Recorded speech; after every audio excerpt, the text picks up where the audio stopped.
2024 MFS Pro Doubles. We've got the women's first round match going. We've had some difficulties getting the scoring up on the screen, but everything's good to go now. And a bit of a surprise, heavily favored Haley Mendez and Lily Taylor French dropped the first game. Haley's just come off the PSA tour, and she is based out in New York. Lily's English and works at Westchester Country Club. Their opponents in black.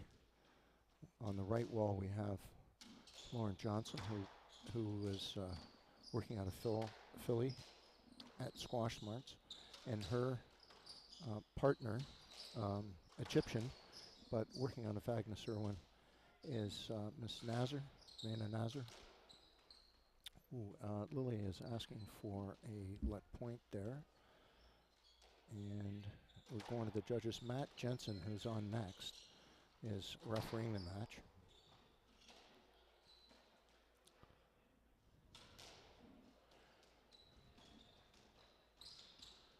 This is Andrew Slater coming from the University Club in Boston. This is our first match of the 24 edition of this tournament. I will be having some special guests coming to help commentate with me.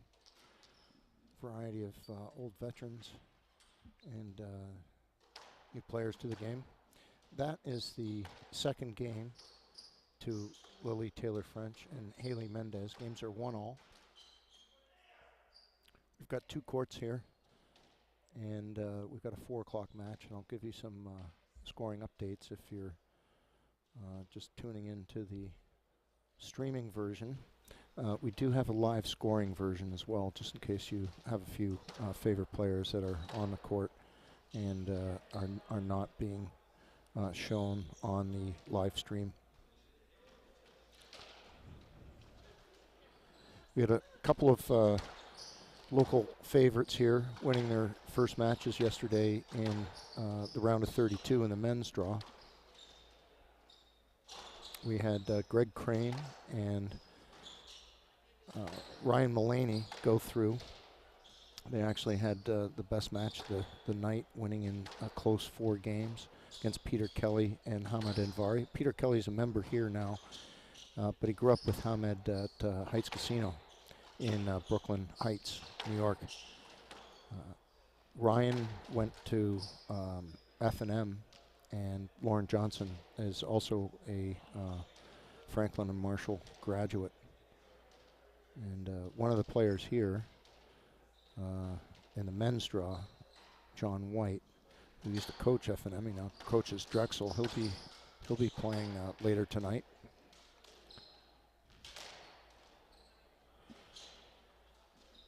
So we've got the team of Mendez and Taylor French in navy blue. On your screen, they look kind of dark, less dark than the ladies in black leggings. Okay, it's Haley Mendez to serve. Games are 1-all. A little bit of a late start. We had to do some rewiring. We did a huge renovation last year and was up and running for the tournament a year ago. But everything's connected. We've got the score matched to the streaming. One love for Mendez and Taylor French.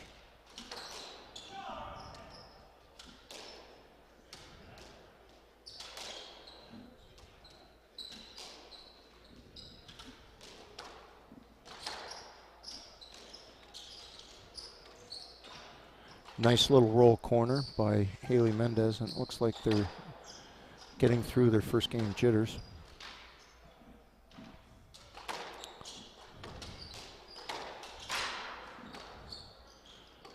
Announcer's curse right there as Haley hit one into the tin. Lauren Johnson serving at 1-3.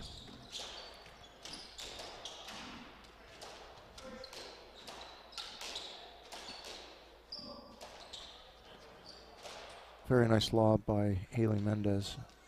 We had our right wall sanded and redone a couple years ago. They built the new 5-star Raffles Hotel next door, and there was a bit of a leak. But we've got a new gym out of the renovations and an extra viewing gallery. I'm up in the gondola on the left wall.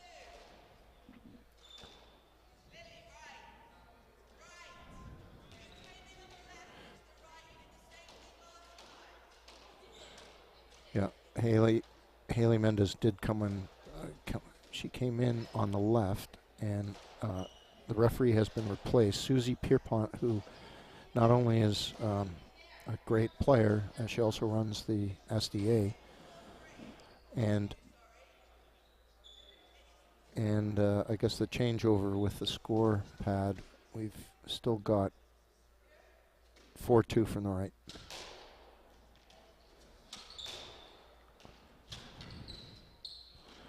Fernanda Roca Maturi, she's Argentinian. She's going to be leaving our club after 17 years next week, but she's in the draw. She'll be playing tomorrow. She'll be a crowd favorite. And our other pro, JP Moret, Brazilian, went to George Washington. He's on the left wall as a judge.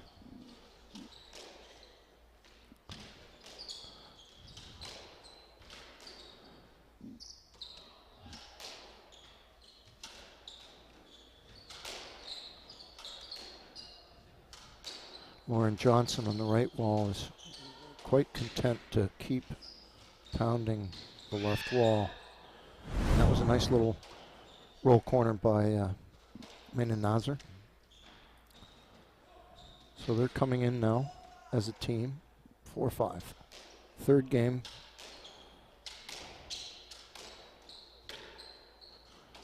It's a nice tight rail by Lily Taylor French.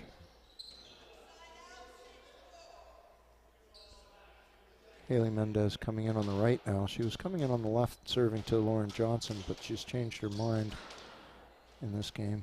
Lily Taylor French hitting a 10, trying for a reverse. So we're going to be live streaming for 4 days here at the 2024 MFS ProAm here at the University Club in Boston.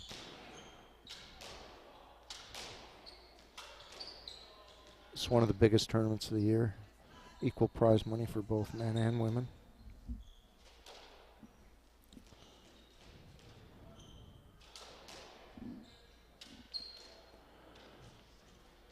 Lauren Johnson hit the floor with her return. Lily to serve.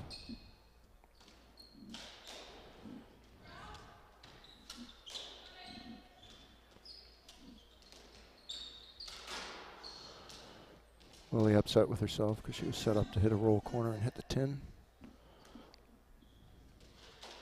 6-7.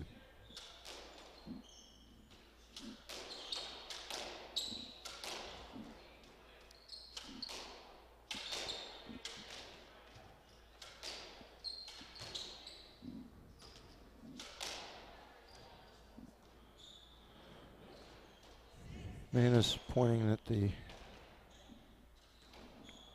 she thought the ball was down, but the referees overruled and said it was a good shot by Haley Mendez. Nice little roll corner by Lauren Johnson. Very close third, tied at 1-all in games.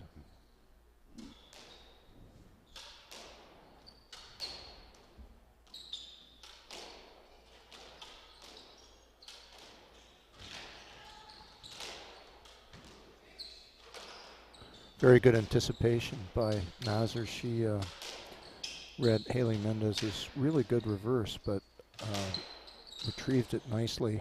Got a good rally going here. Oh, announcer's curse again. Mena hit one into the 10.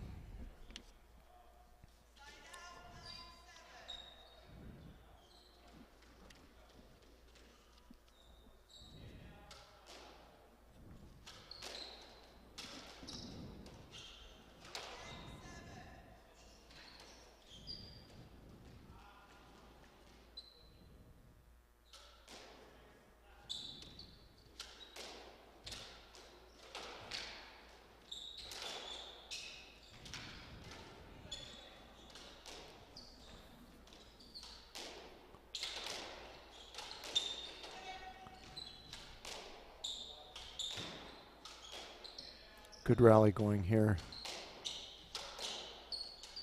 Everyone content to hit good length.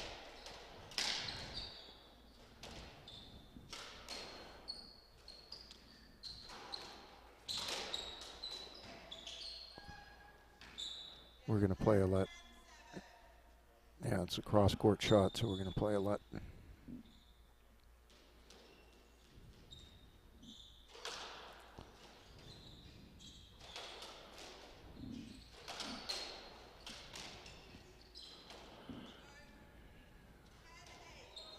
Haley Mendez just hit a ball back to herself, and Maina Nazar, she asked for a let and was awarded a let point. So in doubles, although they've changed it, singles softball, you call it a stroke. Most of the players, currently the top are international players, so they prefer the stroke, but in doubles it is a let point.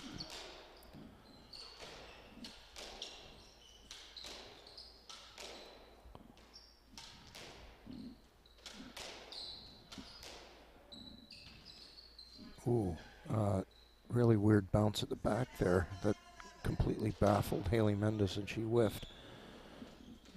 Lauren Johnson serving here at 9-11. Very tight match here in the third game.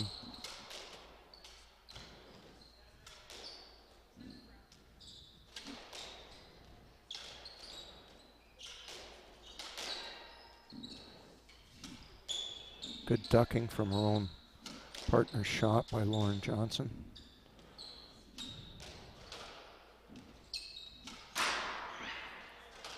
Unforced error there by Maina Nazar.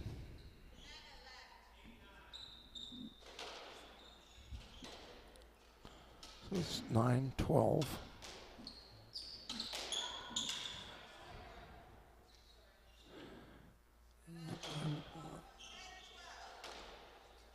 Okay, Lily bumped into Maina and then said that she couldn't get it. Very good sportsmanship by Lily Taylor French.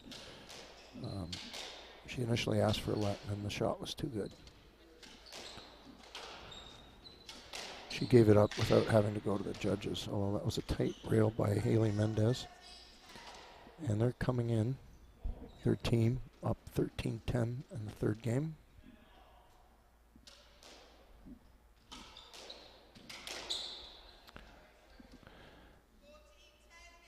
And that was a very nice shot by Lily Taylor French. Lauren Johnson thought she was going short and came through the inside and was burned by a very nice rail to the back of the court. And there's a 10. Haley Mendez and Lily Taylor French. They are up 2-1. It's going to be 2 minutes, and we'll be back from the University Club in Boston in a few minutes.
Okay, we're back. Fourth game. I was just watching a bit of the first men's match on the other court, and you can follow that on the live scores on the SDA website. We're streaming this match. It's the first match of the 2024 MFS Pro Doubles. We have in navy blue, you can see the back of her shirt, Haley Mendez. On the left wall, her partner, Molly Taylor French, originally from England. They're up 2-1 against Lena Nazar from Egypt, out of Agnes Rowan in Philadelphia, and her partner, Lauren Johnson, went to F&M, and she's out of Squash Marts in Philadelphia, the equivalent of the Squash Busters here in Boston. This is Andrew Slater coming from the University Club of Boston. First match of tonight. We're going to be live streaming for four straight days. Very nice shot by Amanda Nazar. So it's 3-all, fourth game. And the other match going on at the moment, it's the first match of the round of 16 for the men. John White, former #1 singles player from Australia, and the hardest hitting forehand ever. He's actually playing left wall. He's the head coach at Drexel University. He and Lucas Rousselet, French, out of Kenwood, they lost the first game to Annie Moran. Check that. They were in the first game. It was 13-14 when I left. And they're playing Moran and Billy Burner from New York. That would be a good solid match. It could go the distance.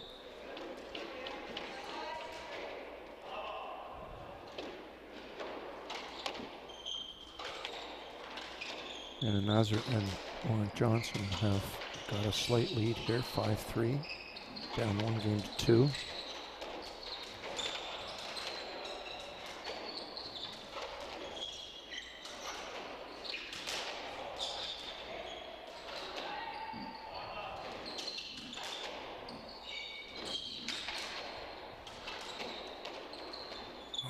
Might have a net point, yeah. Susie Pierpont, who is not only a great player and seeded 1 in this tournament, she's awarded a let point to Haley Mendez, and it's 5-4 now. Ooh, hard 10 by Lauren Johnson.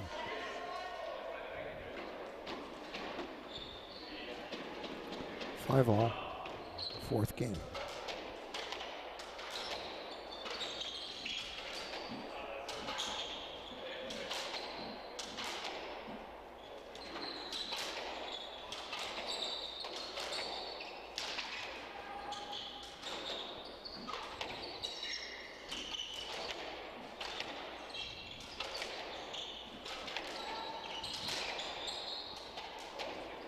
Good action here. We're going to probably have a let because it came through the middle of the court.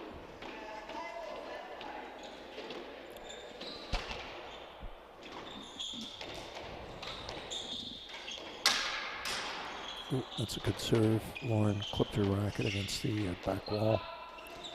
Haley Mendez serving 6-5.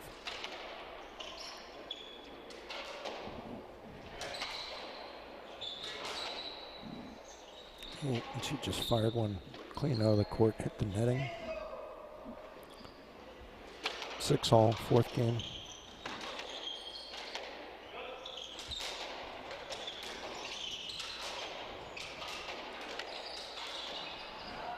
Oh, Lily French got hold of that one. Home run into the crowd.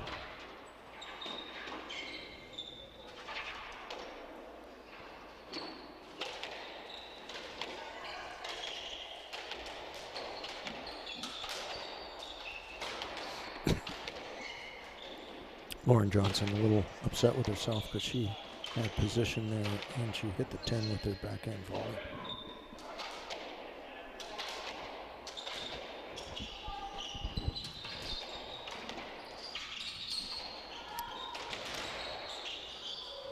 Very nice finish by Lily Taylor French at the 3-wall.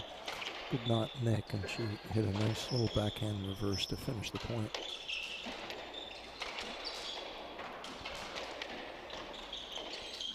Little bad bounce through the right corner, produced by a very nice lob by Haley Mendez.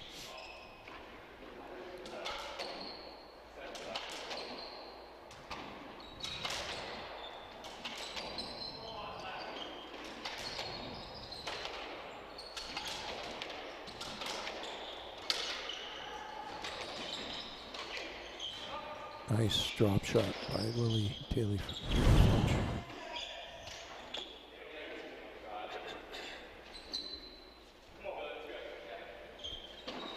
Three-point cushion here. Haley Mendez and her partner Lily Taylor French trying to close out this match.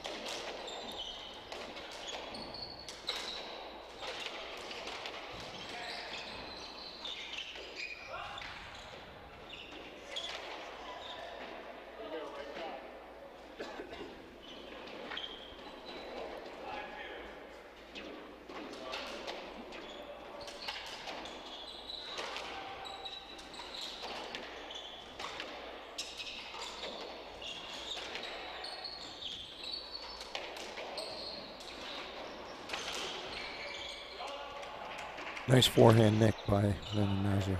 She went up for the wall corner and drove it straight in a sidewall, left sidewall nick.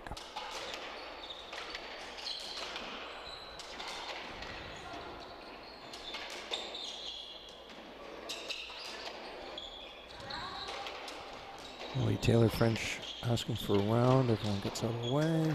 And there's a nice low drive by Lily Nazar.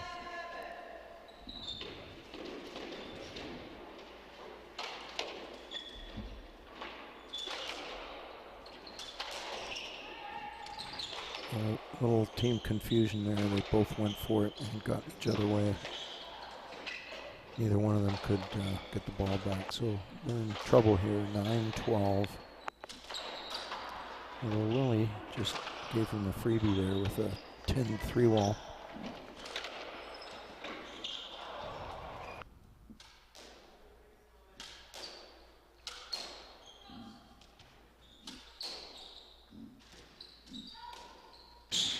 That's a nice drop shot by Lauren Johnson.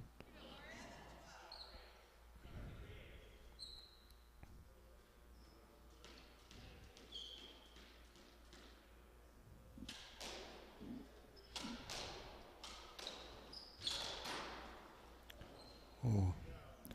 So what was a 3-point lead has completely dissipated with errors here. 12-all, fourth game.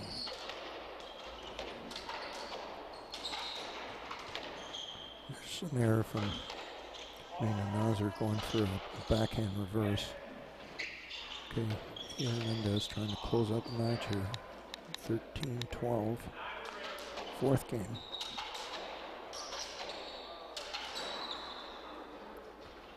Here's the error. It's a match ball here. Match point. Haley Mendez to serve.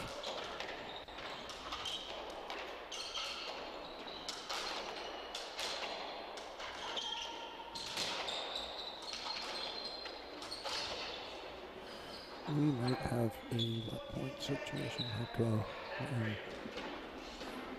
Still match ball.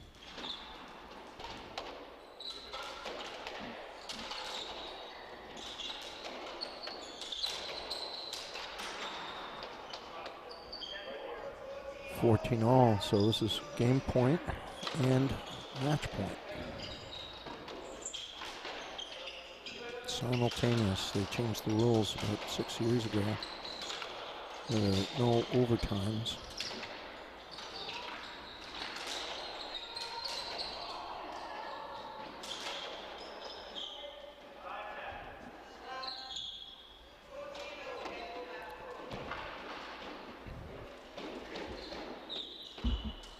Big point here.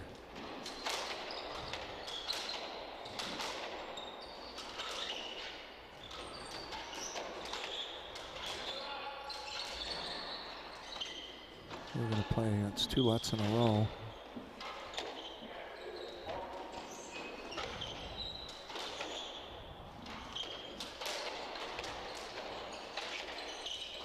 And there's the winner from Haley Mendez for a cross Nick winner. And they go on to the next round. We'll be playing tomorrow. Don't go away. We're going to have a men's match. That would be the 4:30 match. So men should be warming up pretty soon. And we'll be back with the start of that one. Don't go away.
Okay, this is our first men's match on the show court, streaming live.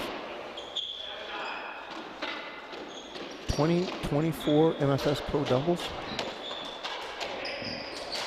In dark green with dark shorts, we've got two Australians who have been in the U.S. for many years. On the left wall, we've got Matty Jensen, longtime veteran of the Pro Tour, who's just hit a winner there, reverse. They're up against club players here, the McCaffrey brothers, who are considerably younger. Matt Jensen's partner, also from Australia, is Jeff Osborne, who is the current U.S. national 40-plus champion. He played left wall with Mark Price to win that in Philadelphia 3 weeks ago. Jeff just hit a 10. He's probably played way more right wall, so he's very comfortable there. The McCaffrey brothers are new college graduates and are playing a lot here to get better, but I think this is a true matchup of age and experience against youth and speed.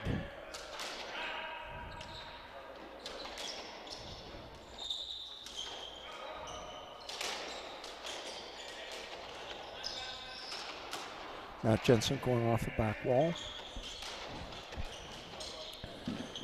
We have another men's match going on simultaneously. You can see the score if you also click on to the live scoring.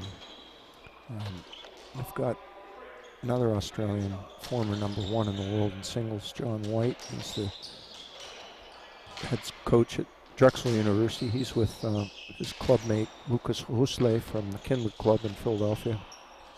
They're in a battle, the third game, against Andy Moran from the New York Athletic Club and his partner Billy Berner from the racket and tennis. So they play out of New York, and they're giving John White and Lucas Husley a tough time out there. Right here, that's probably going to be a let point for Jeff Osborne, and it is 6-4, Osborne serving. That is a nice reverse by Jeff Osborne.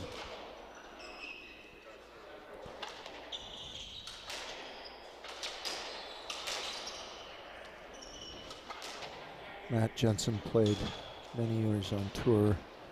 Probably his best success was with Clive Leach. He was at Westchester Country Club. Clive is even longer in the tooth than Matt Jensen. I have yet to see him on tour this year, although he's played a few events earlier in the year, but his responsibilities are taking away from the Pro Tour. 8-5, Matt Jensen giving a whirly bird serve to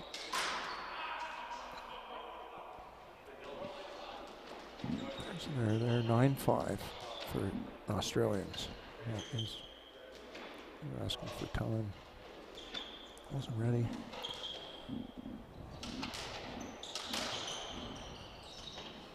Beautiful length by Jeff Osborne. Jeff is based out of Baltimore. He played many years on tour, and then over COVID he went back to Australia. Came back because he missed Baltimore, and a buddy of his started a natural beer, Australian beer, called Mate, capital M with the number 8. So Mate, typical expression by an Aussie about his buddy, Mate. Ooh. And natural beer, very good. Actually saw the final of the World Rugby Finals there when I was there for the Can-Am Cup.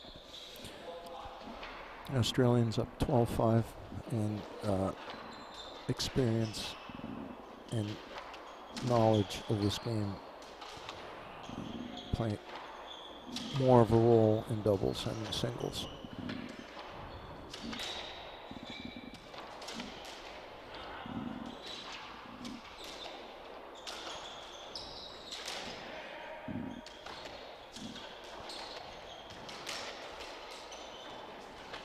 Oh, we've got a whiff.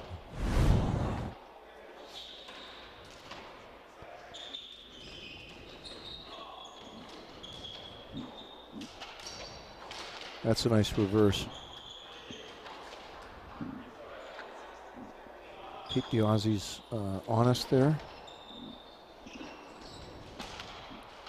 Coming in 6-13. So we've got 4 days of streaming here at the University Club of Boston. This is Andrew Slater. I will have a guest coming up next. It'll probably be Matty Jensen or Jeff Osborne. We can talk about the old days. And you know, what they see differently in the tour over the last 20 years. Oh, that's a great drop neck by Matty Jensen.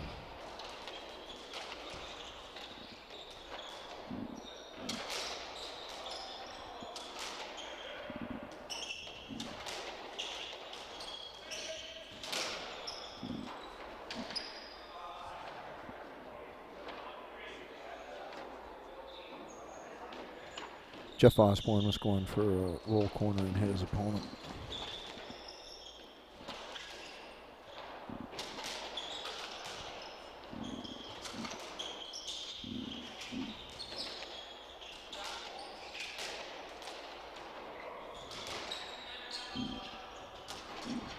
That's a good pickup by Matt Jensen off the back wall.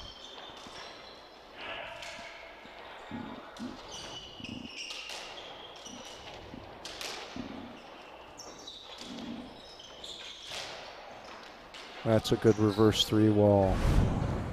Love it. Picked out. So the McCaffertys, 7-14.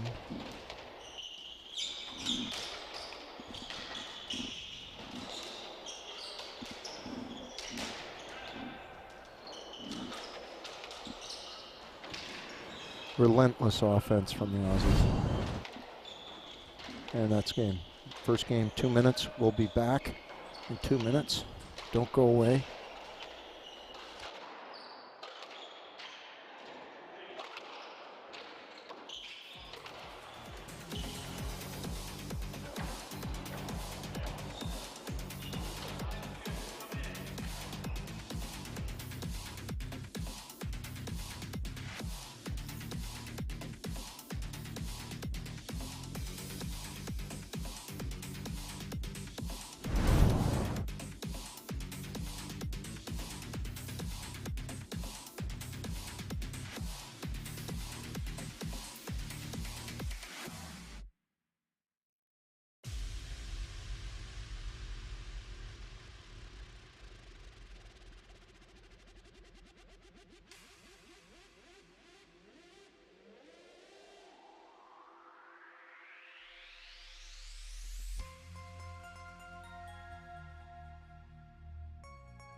Okay, second game.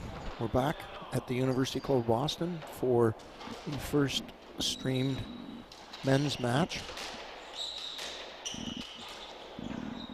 2024 MFS ProAm in dark green and dark black shorts. We have Australians Matt Jensen and Jeff Osborne. They're up winning 1-0. That's locals, the McCafferty brothers. They play out of here. And Jeff Osborne has left the court. He has broken a racket. 2-2 second game. The Australians have been were on tour a lot back in the day, pre-COVID. Jeff Osborne on the right wall, he went back to Australia and then recently came back to Baltimore. And Matt Jensen is based down south. That's a great cross court from Matt Jensen. Matt had great success playing with Clive Leach back in the day. And we'll talk about, hopefully he'll come up and after this match, talk about the old days. But he's playing very well at the moment. Hitting a number of shots. And that's a great roll corner.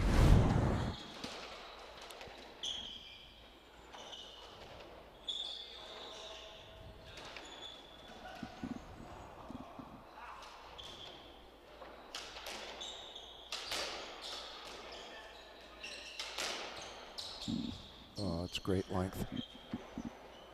In the other court, I did a little score check on John White, Australian and coach at Drexel. He and his partner from the Kenwood Club, Lucas Rousselet, are up 2-1 against Andy Moran and Billy Berner. Although they were also up, I think 6-2 and went down 6-7.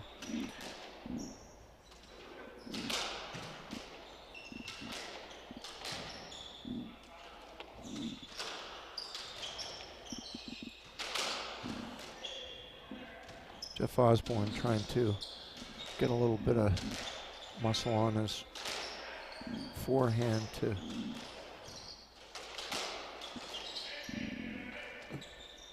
impart his will. Oh, that's good length.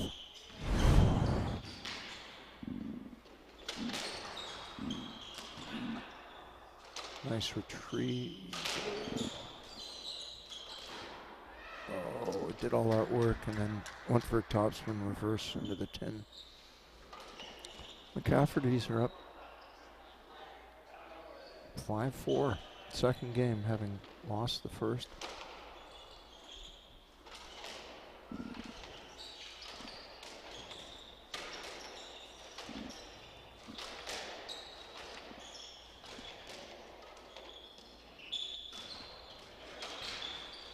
Pretty good 3-wall boast by Matt Jensen. A good retrieval and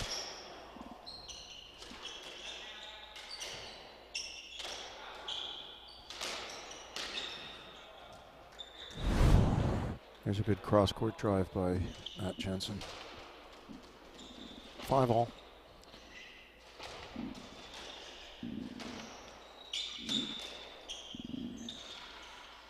Oh, got twisted up in the corner. Good spin on that ball though. Tough to handle.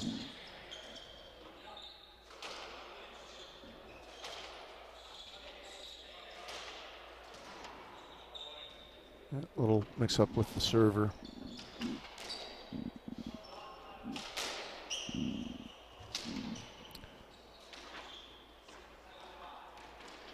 That cross court just died at the back. A lot of experience from the Aussies, knowing exactly the right angle to hit. And there's a reverse 3-wall overhead by Jeff Osborne right into the neck.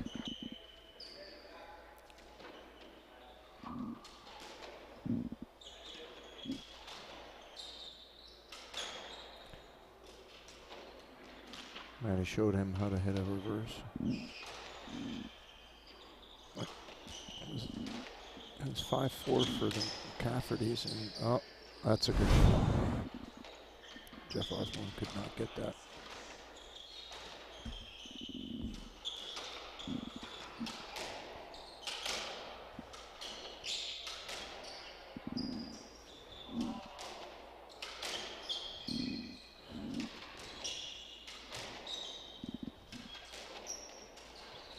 Oh, that's just, yeah.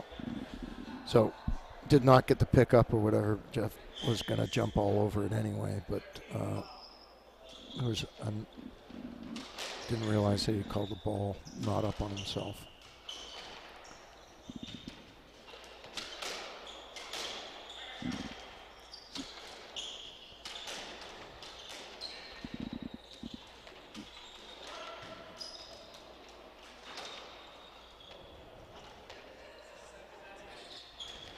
.710 McCafferty's coming in. This is where you pick up a lot of experience playing like a pure doubles team here for Australians, and that, you know, they've seen everything for, you know, the last 15, 20 years. You know, they might not be able to last as long as the young kids, but they can certainly hit the correct shots and be aggressive and hit true double shots.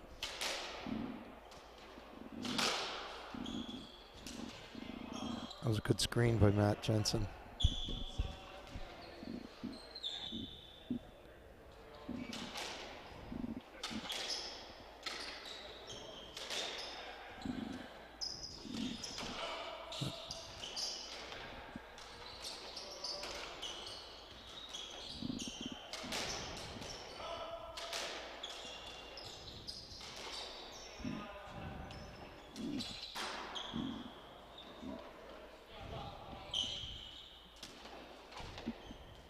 Jensen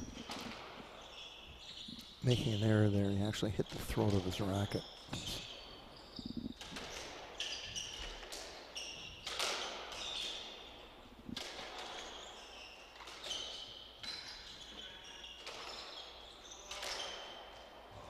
Reverse 3-wall.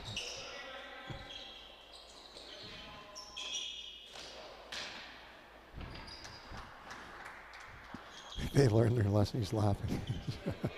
they were messing around at the front there, and the old guy got him, schooled him.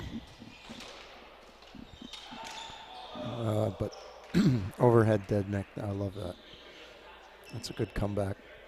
9-13.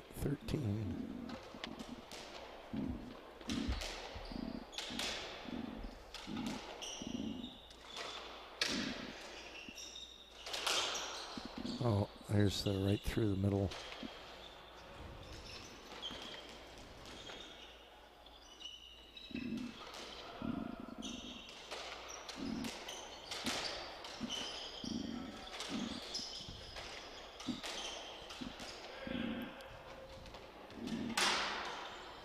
Backhand error from Jeff Osborne. McCafferty still in this, 10-14, but it is game ball. And there it is there. Okay, 2 games to love.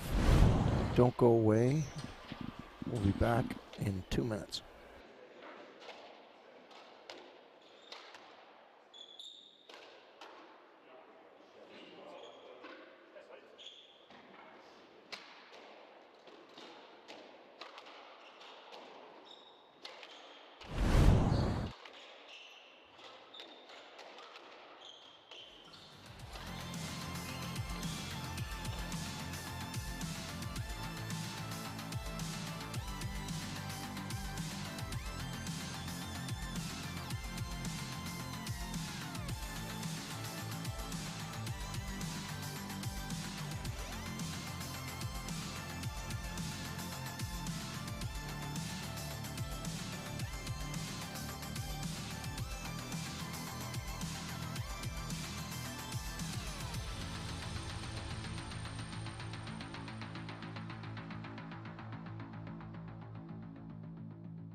All right, so on the other court,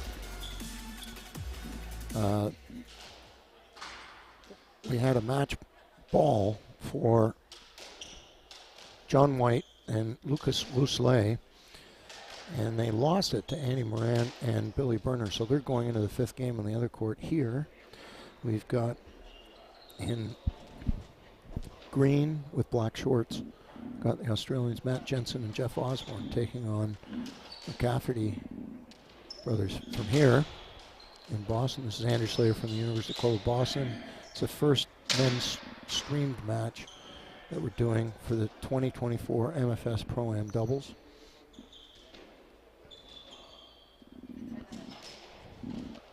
The Cafferty's coming in 1-love, third game, 2 games to love for the Australians.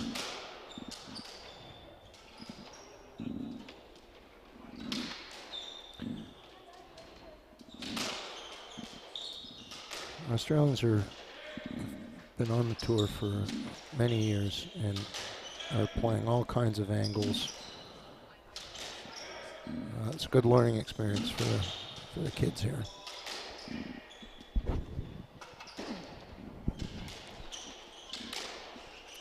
That's a good drive. You know, the basics are good.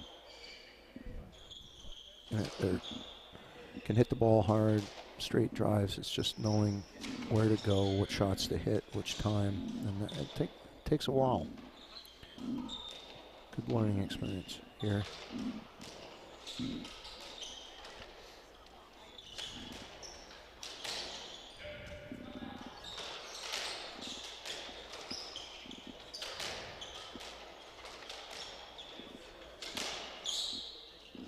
We're probably going to play a let there. Jeff tried to surprise him. He's won quite a few points hitting the little hard drive through the middle of the court. Normally you open up the court by hitting cross court.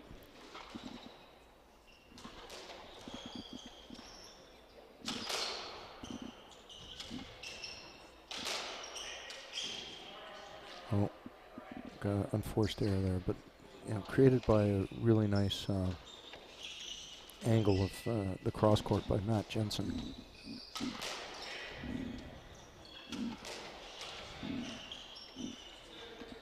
Oh, bad bounce at the back.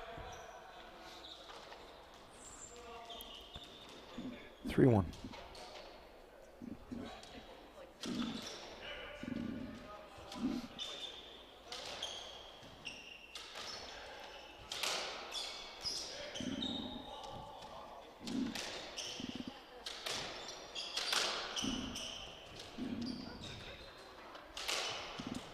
Yeah, that really nice cross court by Matt Jensen was set up by Jeff's really nice length that was just retrieved.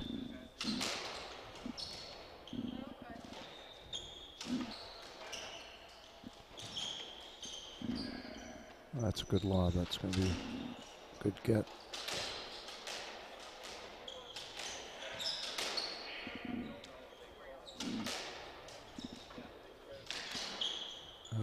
Unfortunate 10 there on the reverse.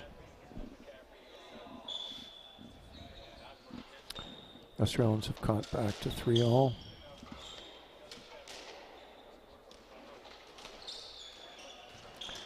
That is a 3-wall nick by Matt Jensen.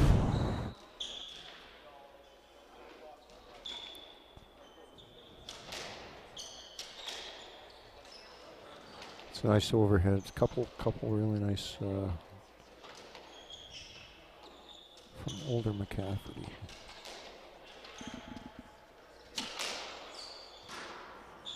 There's the weird angles that these guys employ that kind of jammed them, figuring that you just got to cover that side wall, and you know, if you aim for the hips, and you know, it's tough to get around to play a good return.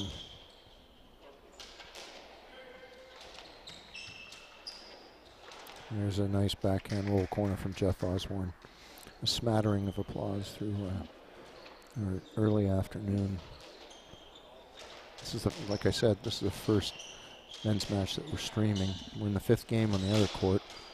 We'll have 3 more, including the first and second seeds, coming up tonight. Oh, there's an error from Matt Jensen. This one, they're appealing.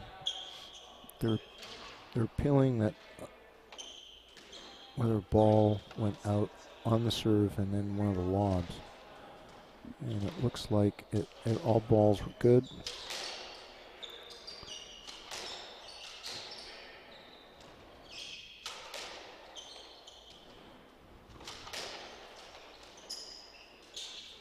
Oh, that's a nice, deft, soft reverse by Matt Jensen.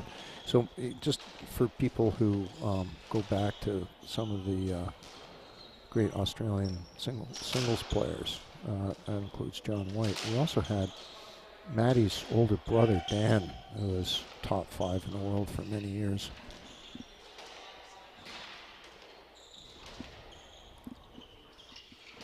Jeff Osborne to serve, hard serves it, and that's a good reverse.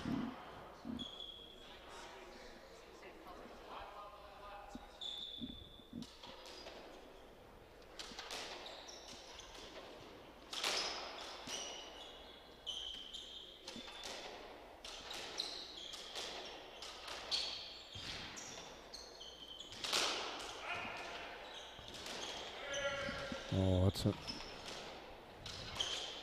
Oh, okay.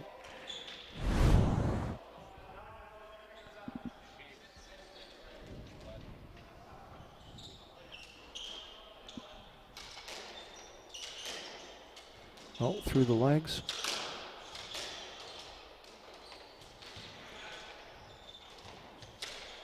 That's good retrieval from Jeff Osborne, and that one's out from Matt. Just kind of got jammed and popped it out of court.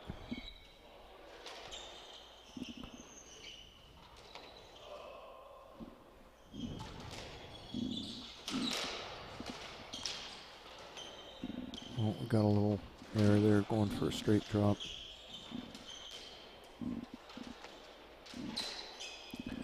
Oh, there's the old fake the drop, and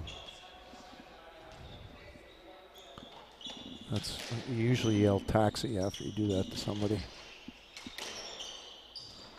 But he got him back with a good drop.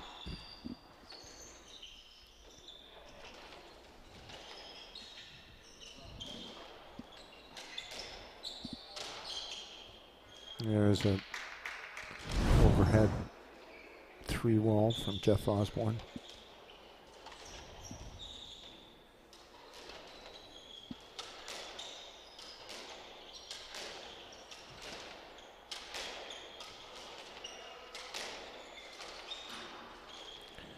A little casual from Matt Jensen. They're 2 points away from closing this match out, but doubles the streaky. You don't want to let up too much. There's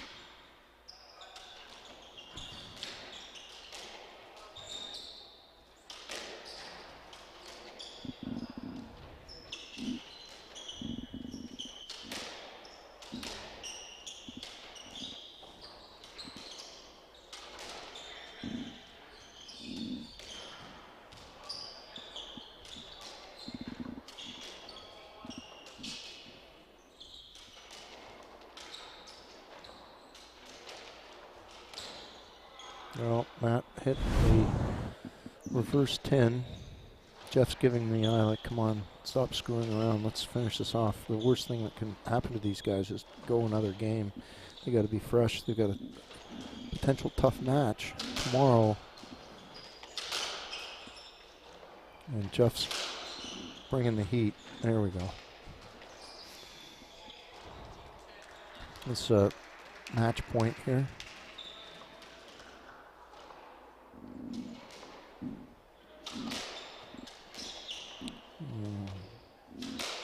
And there's the 2 winners through the middle.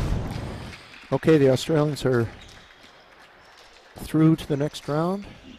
They'll play tomorrow. We've got 4 days of streaming. Don't go away. We've got, let's see what the time is here. We're going to have another live stream match on at 5:30, and we'll have a guest Australian with me coming up soon.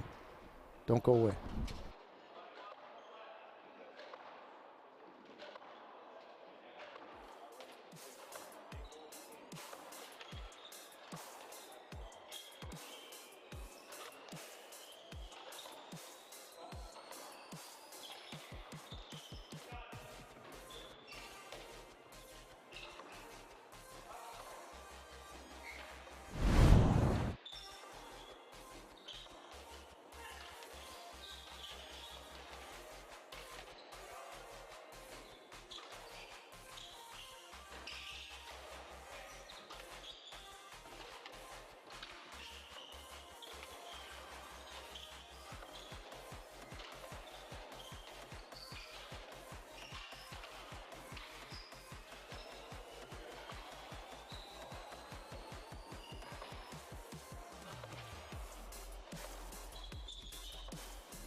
Everybody, this is Andrew Slater coming from the University Club of Boston, and as promised, I have a guest commentator, Jeff Osborne, who is victorious in his first round match with partner Matt Jensen. This is the second men's match of the evening. In black, we have local favorites. On the left wall, Justin Singh, who went to Drexel University, and his coach, well, the new coach at Drexel is John White, who just won in 5 games. Justin's partner is new member Kush Kumar, who is from Trinity, several-time Indian champion and extremely fast, and won the century over 80s with Lenny Bernheimer, and shouts go out to the patron of our club who's in the hospital right now, fighting some medical problems. Their opponents, we've got Ashley Davies, lefty in light green. He's out of Heights Casino, and his partner is Tor Kristoffersson from Sweden. Tor's been here many, many times, and actually, I think this is going to be a good match. So, Jeff, yeah, how was your match today? It was comfortable in the score, but good warm up for tomorrow. Yeah, no, it was a good match with the boys. I actually have a lot of praise for Calvin, who's been playing a lot, and his game has really improved. He played quite well, and you know, Matt and I have been playing together now for a little bit, and obviously we've known each other for 30 odd years. So you know, we know each other's game quite well. So we felt pretty good out there, and managed to get there in 3, which is nice in a first round match. But no, I'm the same, mate. I'm excited about this match. I think, you know, Ash Davies on the left there is kind of a big rising star on the tour. He absolutely crushes the ball with his big lefty swing, and was an amazing squash player. There is a rumour, Andrew, that Ali Farag lost 1 game in college, and it was to Ash. I can't confirm or deny that, but it sounds good, so I'm going to go with it. Yeah, Ali Farag, for people out there, is the #1 player in the world on the men's tour. Who's unbelievable. So, you know, and Tor's a you know, gigantic unit of a Viking on the right wall and can absolutely crush the ball. So they're a formidable team, but you know, Justin, fellow Aussie from Melbourne, who's got great hands and really hits the ball well, and then you're looking at Kumar, who I played last week at the Creek Club, and he put in a really good show. He's quite tough out there, can really smack the ball, and God, can he get some balls back though, right? Yeah, he's very quick, and he's actually put in a lot of time here, getting a lot of games in and learning the game. I actually. Justin last year in this tournament with Carson Spar, he played very well, and he's got a lot of experience in the last year. So I think this is going to be a close match. Now, can I just say real quick? Yeah. Early on, the first thing I've noticed is the boys in black. I'd love them to be another 2-3 feet up the court immediately. They're both kind of. You see, Justin's like behind. Yeah, the he's service behind. line He's there. he's behind the line. Yeah, I want him a good 2 feet in there. He's got great hands. He's got no reason to worry about pace. That's a good shot, Kush. This is a good rally. A lot of movement.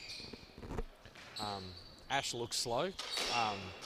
He has skipped a few meals lately, so he's looking a bit better. But he's not as slow as he looks. He actually gets some balls back. It's because his arms are so wide that when he puts them out, he can touch both walls at the same time. Albatross. Albatross. He's got some wingspan. So we must congratulate my fellow commentator Jeff Osborne in acting his age and winning the U.S. Nationals 40s with fellow Australian Mark Price. And it was kind of a walk in the park for you guys, which. I think that's. Maybe overstating it. The scores look like it was. Yeah. But, no, I saw your matches. It was a walk in the park. Hey, but then again, a championship, a win's a win. So. Yeah. No. Look, I would say that our first match, with Stady and Ed was real tough. I mean, bloody Ed's hands are just ridiculous. His overhead, you can't give him a free overhead. Yeah, out of control. He can bury the ball. We were a little lucky that that Stady was a little slow on the left. I was a bit slower than he has been. His knees a bit. He was a little hurt, but.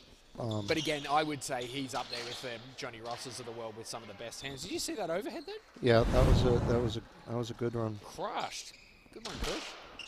All right, so yeah, so we got lucky, and then Preston and Scott was a tough match. We were lucky to get away with that in 3 sets, but they say 80% of doubles is picking a great partner.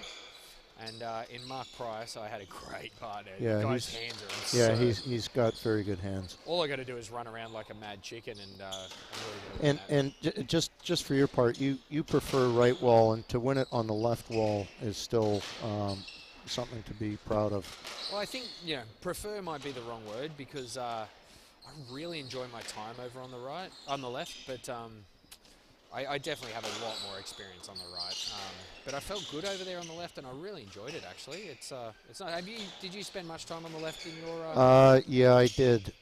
I had 2 seasons with Taylor Fawcett on the. Oh yeah, Taylor. And we were number 4 in the world.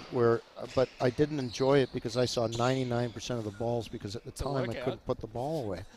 And I can put the ball away on the left wall now, but on the right wall. I'm a shooter, and your forehand into that top left corner, whether it's reverse or nick, is lights out. So yeah, when you take that away, you're in a bit of trouble, were you? I have to do more running on the left wall, which I don't like to do. I'm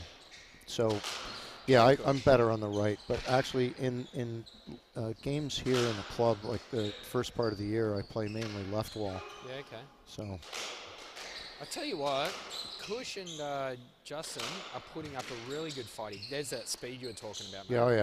You're going to have to nick it to get it by Kush.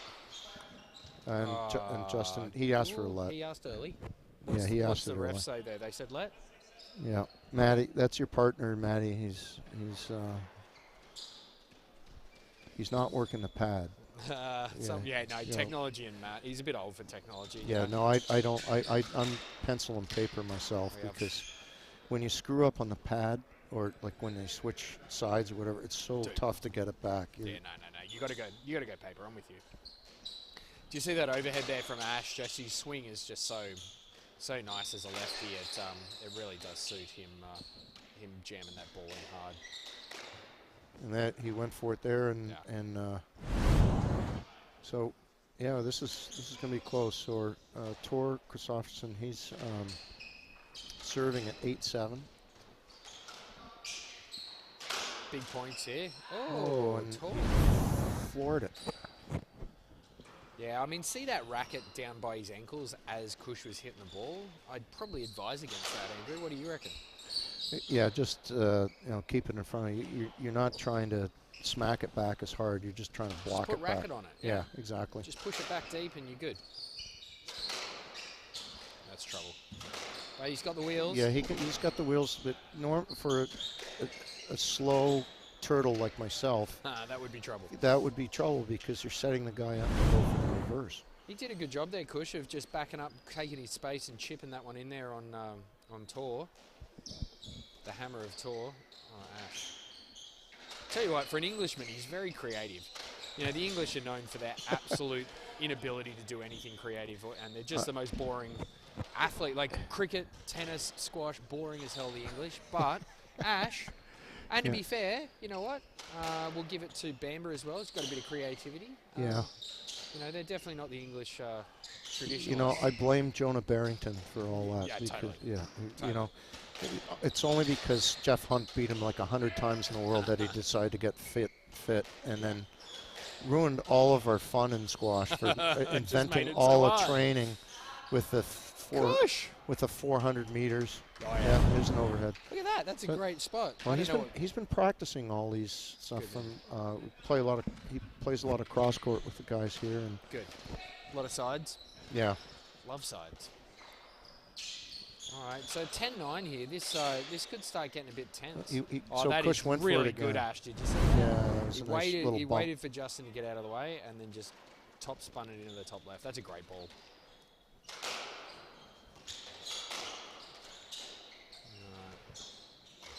Has Justin played much doubles? Yeah, he's got a regular game with the top guys here with Carson Spar and Cush on Thursday nights, and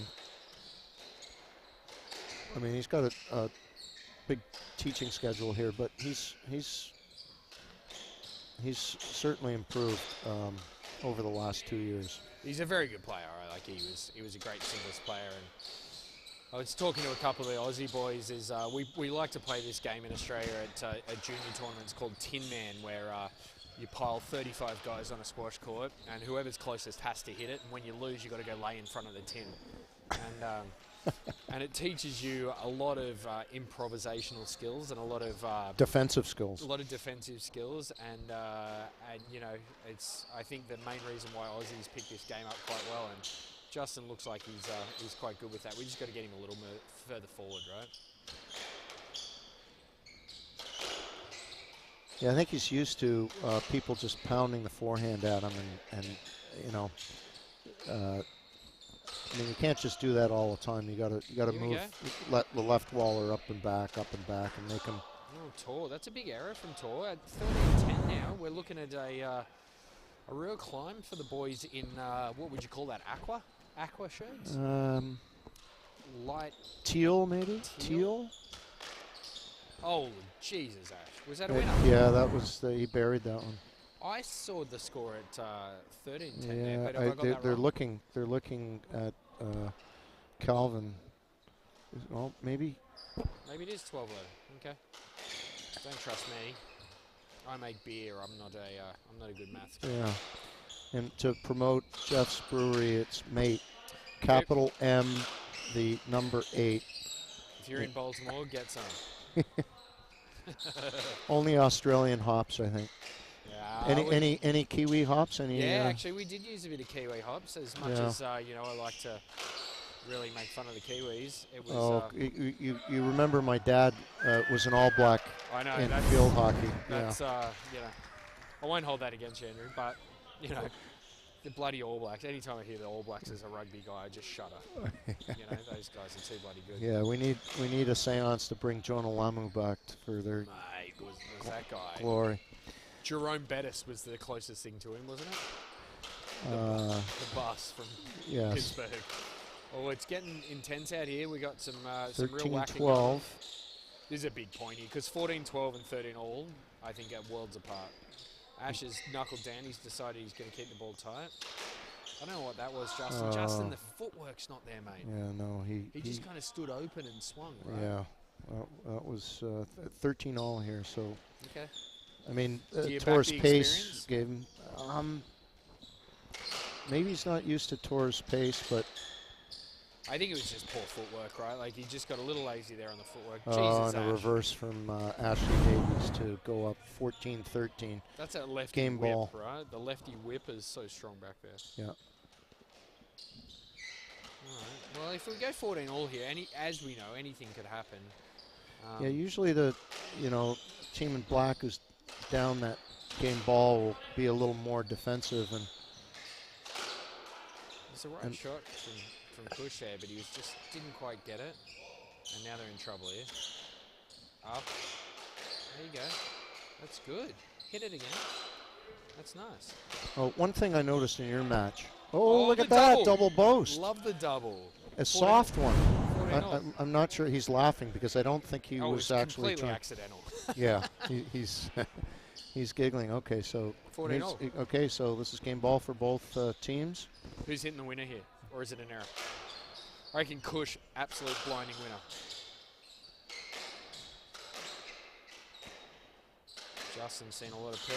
Oh, there it is. Through the middle. I noticed that you and Maddie like to go through the middle a lot, especially you. You got about 3 or 4 points in your match going through the middle. Yeah, I mean it's not something I do all the time, but I know when Max was struggling a little bit. Oh, there's a stroke there. That's game. Yeah. Yes. Look at all right, that. the boys in black, local boys. Well played. Okay, don't go anywhere. We'll be back in 2 minutes. Actually, 90 seconds and Is it 90 or 2? 90.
Okay, Jeff and I are back for game 2, but we were just watching on the other court, and to find out the score on the non-streamed court, you can click on the live scores, and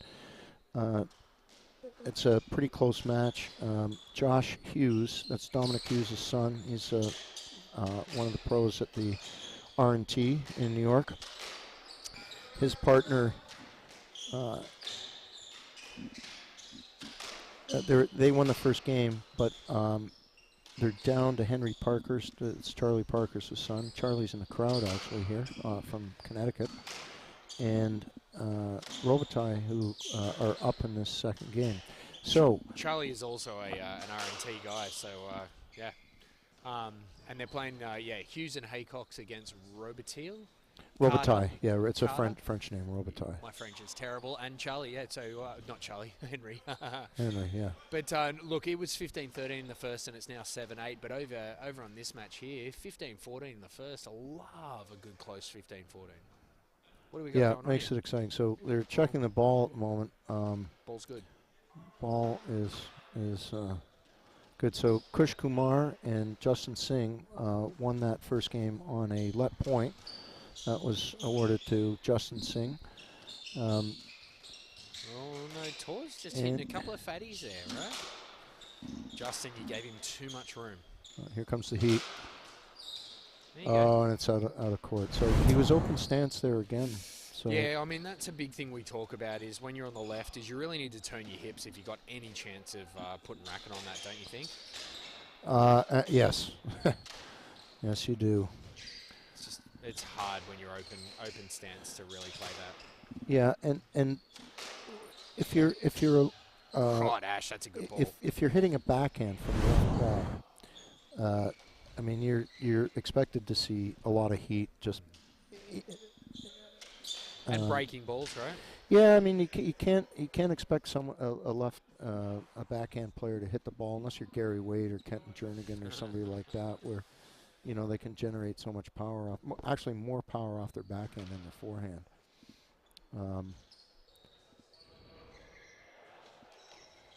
Okay, so we got an issue with the ball. So in the rules, it is that, well, that's the thing. If it's cracked in the rules, it must be replaced. You don't play with it until it's broken, because you're going to have a situation like this where, you know, you're going to check the ball after every rally.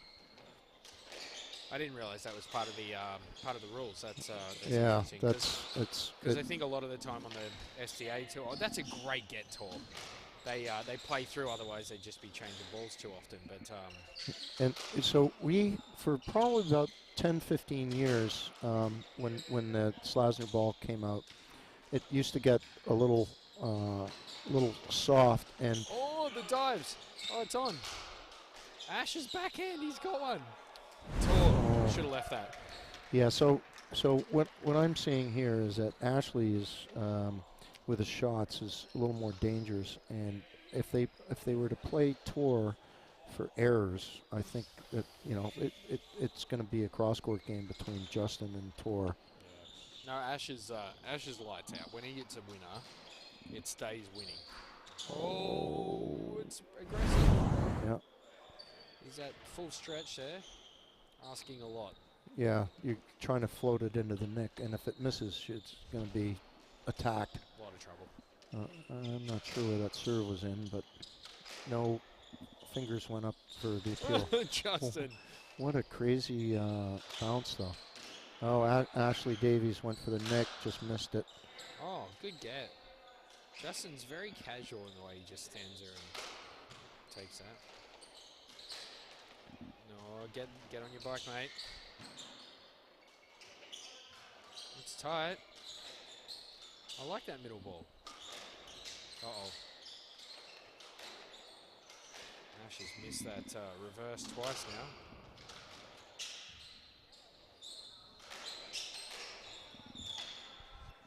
I also played tour last weekend at the Creek Club, and something I noticed about him is, you know, when he hits his reverse, he either hits it a millimetre, which for those of you in North America is a very small fraction of an inch, above the tin, and it's a blinding winner, or he hits it too high. Yeah. And it's and then you come in and you can hit your through the middle or good hard angle. Yeah. I love how Ash That's a nice Justin. cross Well played, drop mate. from Justin Singh, local favorite here. He's been the assistant pro to Chris Barr here for at least 7 or 8 years, maybe more. I think he told me 10 years. Yeah, today. 10 makes sense. Fernanda's been here for 17, and she's leaving us next week. Oh, where's she going? She's going to a Newton club, so she'll be head of the squash, and she'll be doing managerial stuff. And we're having a big party for Kush next did week. not learn his lesson last time when he tried to. No, he's trying to do that again. I think it's definitely. You and I like to hit the front side, but we hit it with authority. He's trying to float it in. Yeah, it's tough to do it with authority. It's pretty when it happens, but it's real tough.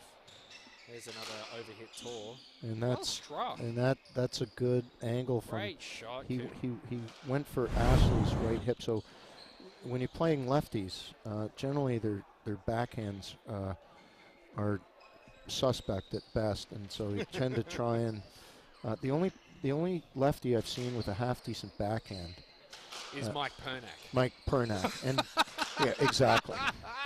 Exactly. He's the only guy, and Gary Waite created a Frankenstein monster by playing with him in Denver. Shout out to Pernak, by the way. I love that guy.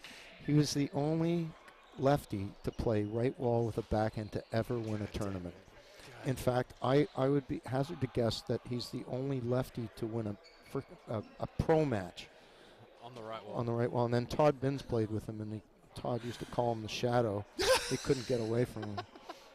I mean, can I tell you, Mike Pernak, I've never once talked to him and he's not reminded me of that win. He tells me every time I see him, he's like, you know, Osborne, I won a tournament on the right wall. And I never believed it, but now you've told me it happened. It did happen. Oh, my goodness. Mike Pernak. Gary Waite was called Dr. Frankenstein for many years. Love the Pernak. Created a monster. I hope he's watching. Oh, that's a good pickup by Kush Kumar. Good and another one. Ash just absolutely winding up. It's actually a pretty good shot there, Justin. Bit of a whirly bird. we've got a bit of a new name apparently, according to Bamba, for that shot that's like a big wild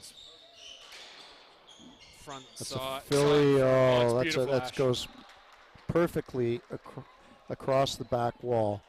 That's a Philadelphia. So the sidewall first Philadelphia is Bamba's been calling it the spider monkey, which I think is a great name for the shot, where you just launch it into the sidewall, high front wall, it goes everywhere, gets you out of trouble. It's a great shot. Oh, Justin, good recovery, mate. That's lights out. Yeah, that's a good reverse. He gets it away very quickly, and with some backspin. So he's got a good wrist snap on him, doesn't he? Yeah. Speaking of people naming shots, so in North America we call it double boast, and in doubles it was hit a lot by Jeff Stanley and Mark Talbot. So Cush got hit off the front wall. Really should count 2 points if you hit the guy off the front wall. That was one of your favorites, wasn't it, mate? Yeah. Love that. So I love the double boast. It's so one of my faves. Australian Paul Price, who was phenom with the hands and hitting dead nicks and so forth. Whenever he hit a double boast, usually by accident, he would call it the waterfall. Oh, that's a great name. Yeah, so it comes off sidewall, just grazes the front wall, and the waterfall gently drops. Yeah. I love that name for it. I'm going to use that from now on. Pricey. Oh, wow, that's freaking crushed. Look at this. Boom! Get that in. 8-all. Second game, we did call it this would be a very good match to watch because of contrasting styles. And just on the other court, for those who are interested, it's now 2-love to Hughes and Haycox. They got the second one 15-12, so it's tight over there. But, you know, at 9-8 here, this one is also tight. It'll be interesting to see if Justin and Kuma can, you know, keep it as close and really make this a 2-love lead, which would be real upsetting the apple cart. Oh, there's a overhand. So speaking of different, so I call it an overhead cross nick. In Toronto, especially when Al Hunt hits it, they used to call it the tomahawk. Yeah, I can see that. That's a good name. The tomahawk. Tomahawk. It's also, you know, the other one, you know, in Australia, we don't call a filly, we call it a corkscrew. Oh, yeah, definitely a corkscrew. Yeah. Is that a Canadian thing too, corkscrew? No, softball singles, softball guys used to call it a corkscrew. There you go. Oh, Ash. Justin almost took one. Haven't seen anyone get drilled yet. It's, you know, it's only early in the tournament, so there's still time. That's a really good... Oh, what happened? Did you see what happened? Someone must have called a let. Yeah, I think it... Yeah, asked for a let there. Is there a 3-point buffer? There is, 11-8. This is... all right, they're talking it over here. Ashley Davies serving to Justin Singh. All right, here we go.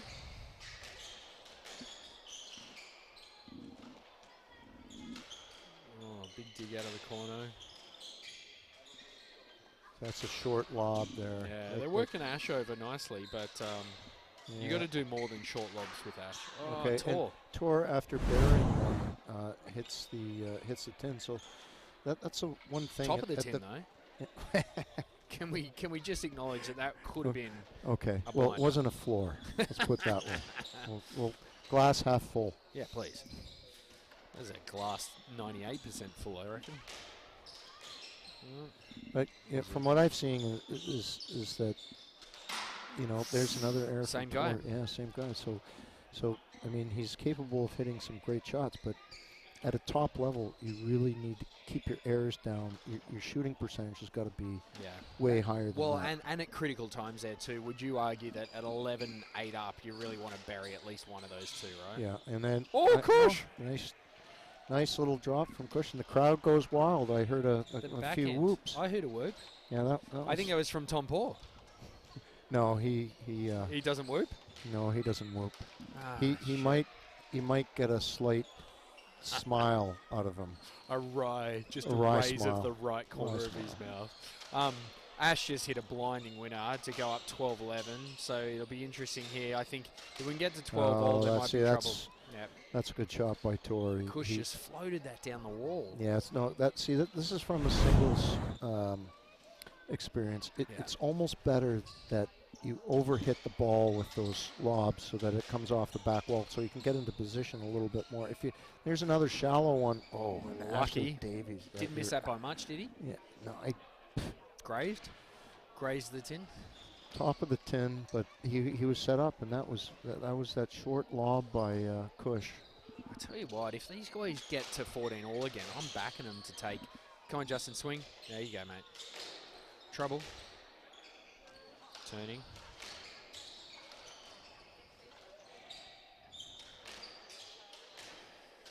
I wonder if these. Oh, and Tor. Did he bury that in the nick? He did, yeah. So we call it a splat. So Maurice Heckscher invented that, where it's kind of an inside out. Maurice.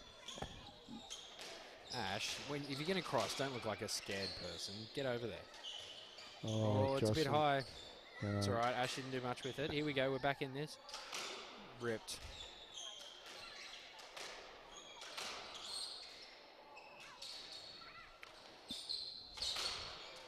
Kush can crack it, eh? He can really hit a ball.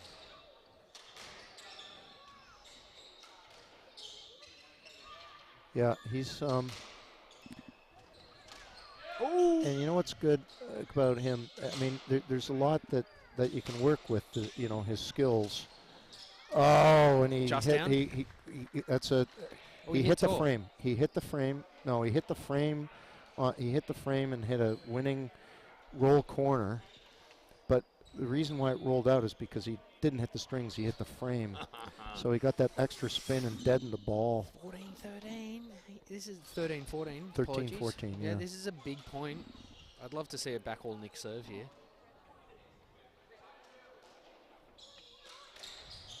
Oh, Ash went for it, and it's game. Right. That was a kind of a mistake in that you had to make sure that you hit the side wall, because somebody you have another game ball to work with, so you might as well go for it. Yeah. Okay, Jeff and I will be back in 2 minutes. Don't go away. Someone say beer. 1-1.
Back for the third game now. Checking on the other court, Josh Hughes, who is Dominic Hughes' son. Dominic won another 60s Nationals title His son is a pro at the R&T, and his partner, Jamie Haycox, he's at New York Athletic Club.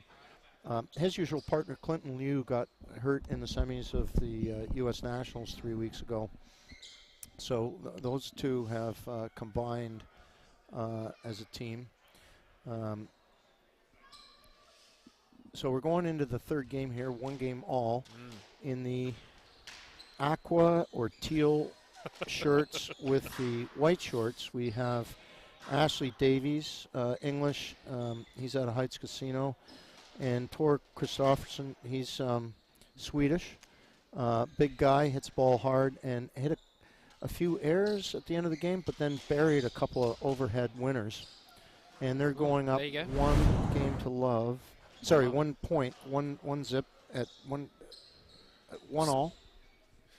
Can I tell you something? Tor met for the very first time at the Heights Casino the other week. He met Anders Wallstedt for the very first time. Oh, really? So Anders is a good friend of mine. And a Swedish national hero. Oh, yeah. He was #1 in Sweden for many years, and great doubles player. Actually, he and Scott Stonberg were the first ones to ever beat Gary Waite and Damian Mudge. Oh, Mudge, okay. Yeah. So Anders, unfortunately, got hit by one of those electric bikes in New York just before Christmas, and he got hit, was knocked unconscious, lost 6 teeth, broken maxilla. So he's in recovery these days for. I tell you what, he was looking good when I saw him a month or so ago. Yeah, and, so he probably didn't smile because he's got a few implants coming his way, dental implants. That's what we do now. But yeah, I said to Tor, do you know who Anders Wallstedt is? And he said, do I know? The guy's a bloody legend. And I asked had he ever met him, and they'd never met. And so I introduced him, and it was lovely to see. I didn't understand a word either of them said because it was all in Swedish. Yeah. But, so, hey, Hood. So I'll tell you an interesting story about another Swede, a guy named Freddie Johnson. That was a good drop, by the way. Did you see that? Oh, yeah, it was great little cross drop. So yeah, Kush Kumar and Justin Singh, local heroes, are up 3 games to 1, and 3 points to 1 in the third game. But I once saw Jahangir Khan beat purportedly even fitter than Jahangir, this Swede by the name of Freddie Johnson. I saw him beat Freddie Johnson 27-0. This is when the first game took an hour. Wow. Second game took 40 minutes, and then it was about 7-love with Freddie just was about to collapse and couldn't move, and the referee was tapping his pencil on the clipboard going, "Play must be continuous. Mr. Johnson, play must be continuous." And you didn't know whether he was about to throw up or just collapse. So yeah, 27-0 in an hour and 46 minutes. That's unbelievable. Was that on the softball court? Softball court. That was at there used to be a glass court at a club in Toronto, Curzons. They used to have the men in cup there. Nice. Wow, that's incredible. Yeah. So Freddie was a very fit guy that Jahangir just tore apart. Yeah, those were the good old days where the injuries were slow death, slow agony. These days, with the did you see that shot there? Oh yeah, another reverse. They got to keep that away from Ashley Davies. Well, you give the big fat one in the middle of the court, he's going to bury it, either the tin or for a winner. And that was a winner. At least he knows what he's going to do. Usually, I have 5 or 6 different options, and that gets me into trouble. That's a good little drop there, Kush. Yeah, he's hit a few Kush, of those. wind up. Nah.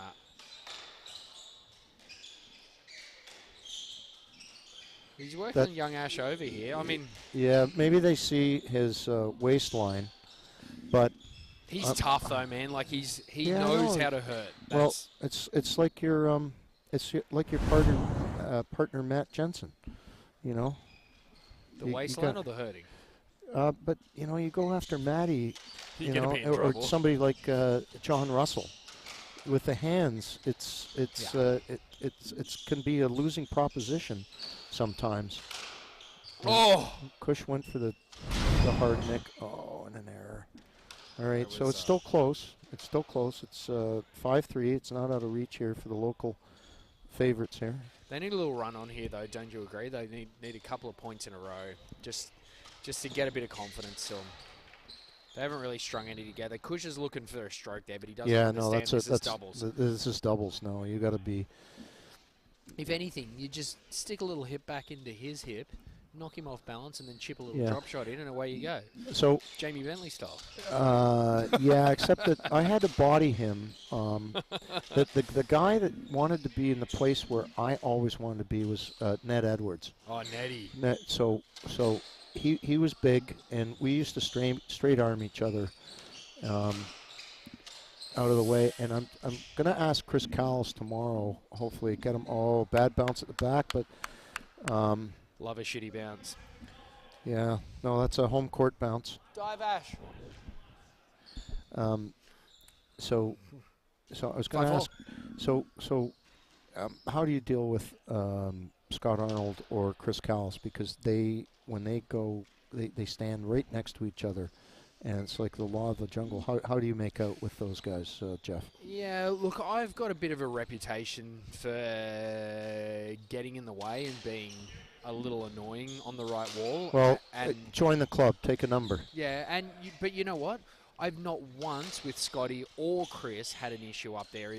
They're both fully prepared to rotate with me, and oh really? Okay. Yeah, and not once have I ever felt like it's gotten testy with either of those guys. And I've only probably played them each twice, but both times on both of them, it was always all right. Like they're good movers and they stand high, but I like to stand high too, and so we rotate and everything's good. It's usually the guys who don't want to come up as high as me that get really upset that I'm just always in front of them. Yeah, and my philosophy is, just play the ball. Or just get in front of me, right? Like, yeah, don't be so scared. Get up there. And I actually had a good conversation with Kush last week as we were playing, and he started getting real frustrated with me standing in his way all the time, and I kind of just stood there. Like, I after the match, we kind of were having a conversation. I just said, there's a good, crack. It's good. Yeah, no. It was Justin called it not up on himself. Nice I think Ashley was going for his usual reverse and just hit the crack, and it just dribbled out. So.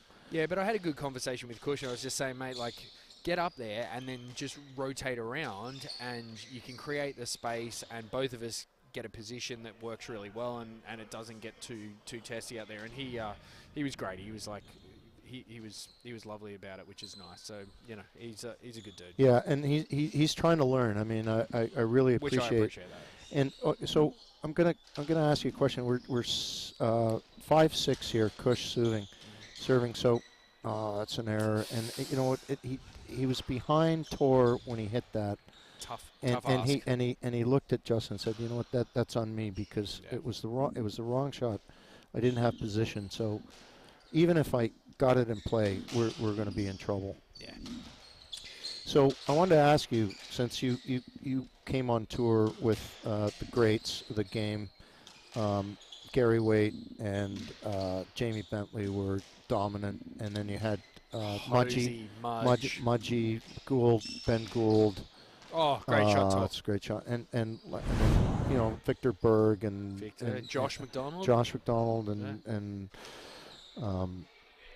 Pernack. Yes, Pernack. I played Pernack tough. a few times. Yeah. Yeah, it's tough to get out. Yourself and Grant. Scotty Dolmage. Yeah, Stoneberg. So of the new guys who are coming up, and let's remind people in the audience that Jeff is the U.S. Nationals 40s champ with Mark Price, newly crowned. But you were probably just 40 just by a little bit, right? You're a rookie? No, I'm closer to 45. Oh, okay. Yeah, all right. Yeah. So, of the new guys, is there a difference in the old school, the way we played, and here? Yeah, look. What are you seeing, like good or bad? So, yeah, look, I took what probably amounts to a solid 18 years off the tour where I was in Australia. There's no doubles, so I didn't really play. Oh, good shot, Tor. Oh, yeah. And so I don't know. Like I've taken it upon myself with the help of Matt a little bit to, I guess, try and reintroduce a bit of the old school. And so there's a lot of it's getting less and less, which is nice. A lot of talk of like safety lets, and I'm a big proponent of in pro doubles. Guys should know where to be, and I don't think it's your obligation as the hitter of the ball to be checking where someone is. I think they should be in the right spot, and Yeah, you should it swing. should be. As Hashim Khan always said, keep eye on ball. Yeah. So if you're constantly watching the ball, and once you know the game, you got to know where to stand. Yeah. And sometimes a lot of us have taken away a reverse and taken a few hits for the team, but you That's just coming can't give back. up your position. Yeah, and that's one thing I thought was really really big is if you're the striker and you take your eyes off the ball to check where the other guys are, I think that's a massive disadvantage. And you Absolutely, shouldn't be doing that. yeah. You shouldn't be doing no, that. you should play the ball, play the shot that you want. If someone's in the way, that's the way it goes. And you just say sorry, and yeah. a lot of the time it's their fault because they moved the wrong way. I was about to say 95% of the time someone gets drilled with the ball, it's because they're in the wrong spot, and well, they deserve it. And so I think with a lot of the guys, look at that's that a great length.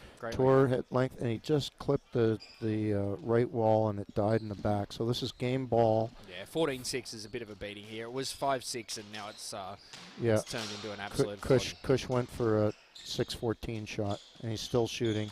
Well, I think at this point you might as well, right?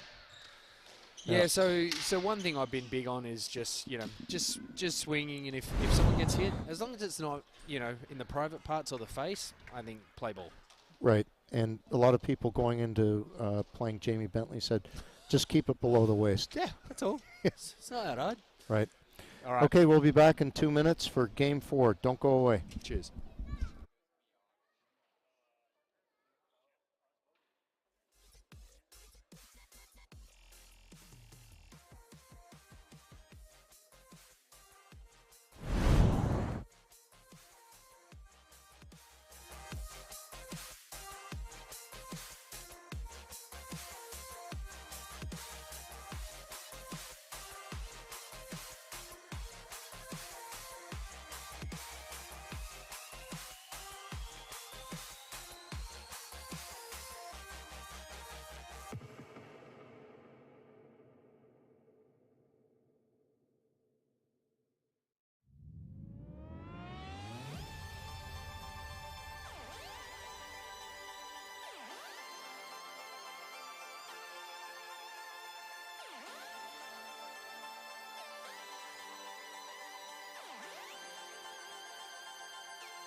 Okay, we're back for game 4.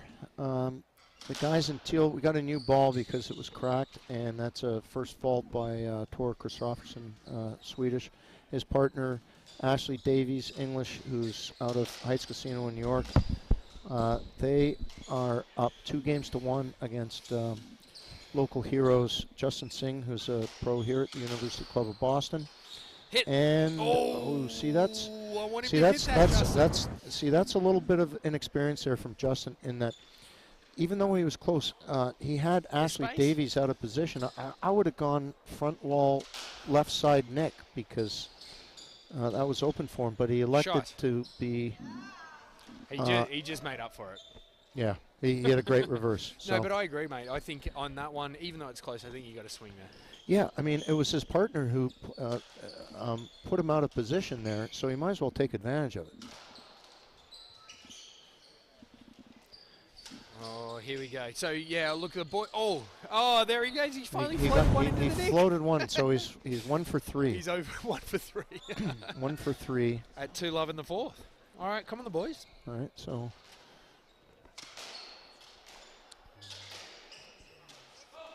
That's nice. I like Kush is moving the ball around a little here. This is good.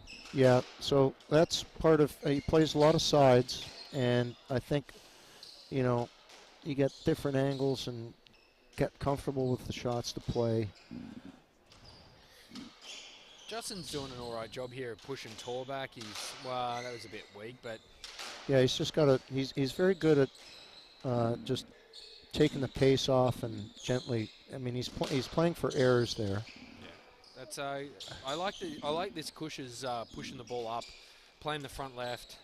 Oh God, that's good. Oh, that's a good played, Justin. Counter reverse off the old reverse off the reverse. Yeah, he hit it beautifully too. Okay, so the crowd's getting into it.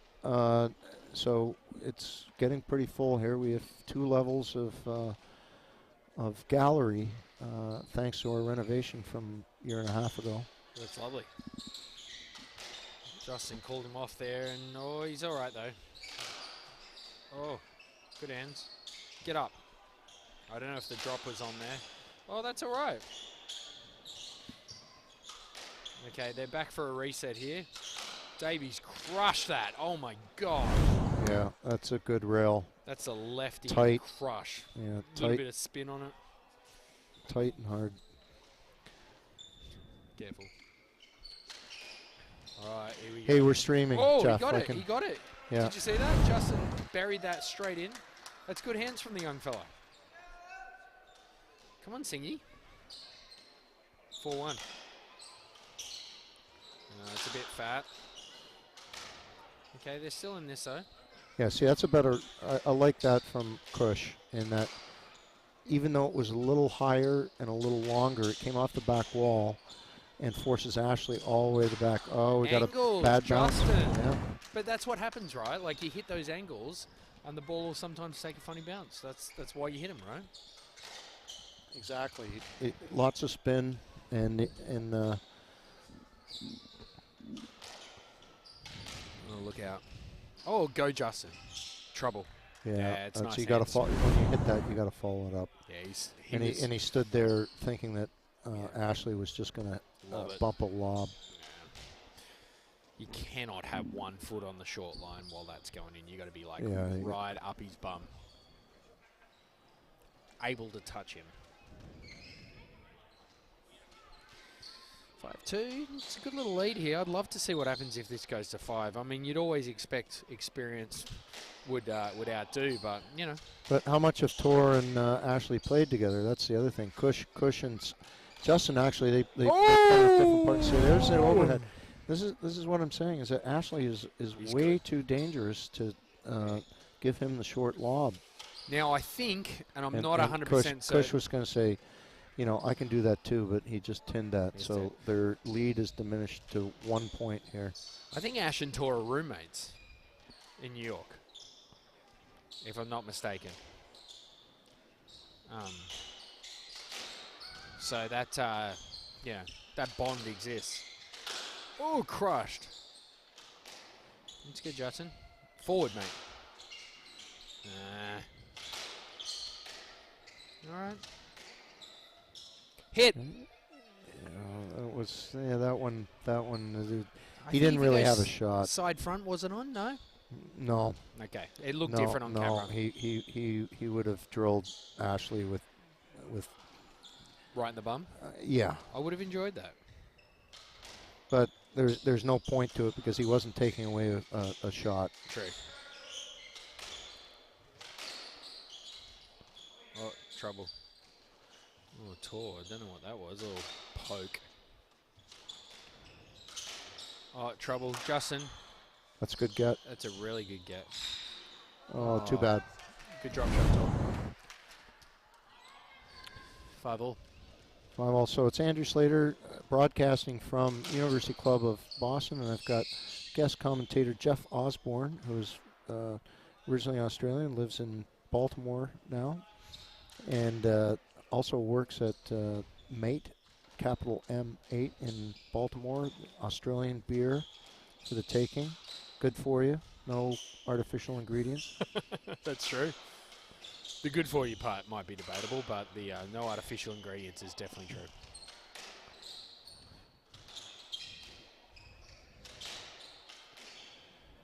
Boys, so a bit of a fight here, Andrew. What do you like? The team in black. Like, if you were able to have a word to him right now, what would you tell him? I would tell Justin to keep going cross court to Tor, like lobs, like deep in the court, and just move up to guard against the overhead. I think Ashley Davies has been very dangerous with his overhead. See, that's too many setups for him because he's made a number of winners. That's not high enough. Yeah, I like the middle lob. Trouble. Oh, double boast. Oh, he got a good bounce out of that.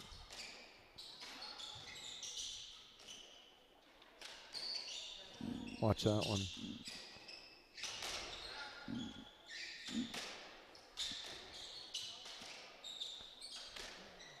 Oh, Tor. Yeah, that was kind of a shallow lob from Justin that Tor used his body and blocked Kush out of the way to set up a pretty easy drop. And I think it's a big thing with doubles, right? Is, there's a big part of it which is you can't just cough up middle easy shots for your opponent. So defensively, you really need to get that ball to the back wall, make the guys work hard. Absolutely. And then when you get the opening, you got to actually do something with it, right? Either hit the winner or apply the pressure.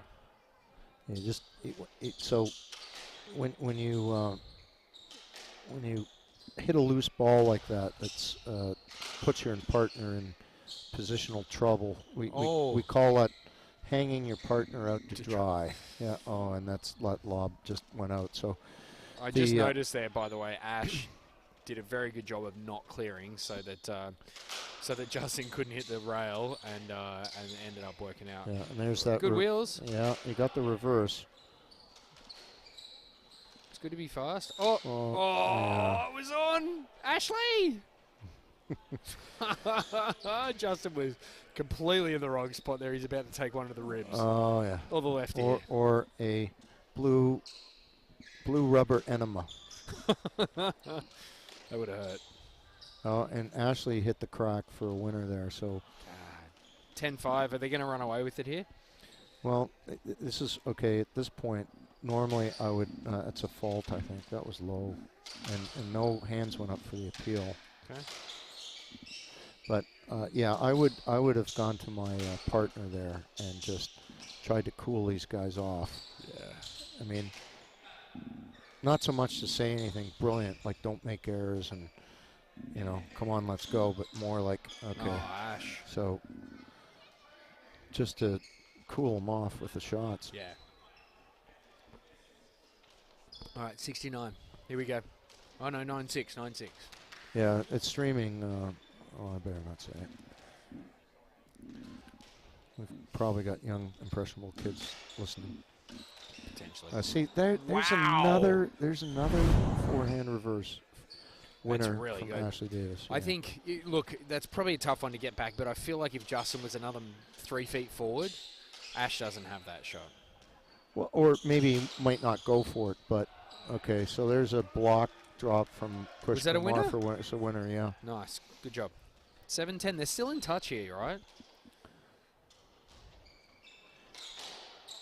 And the big thing too is that Ashley's hit all these great shots, and you go to Tor not so much now because Tor will make errors, but you cool off Ashley, you freeze him out where he doesn't see a ball that he can work with, and then after a couple minutes he sees a ball and you hope for an error.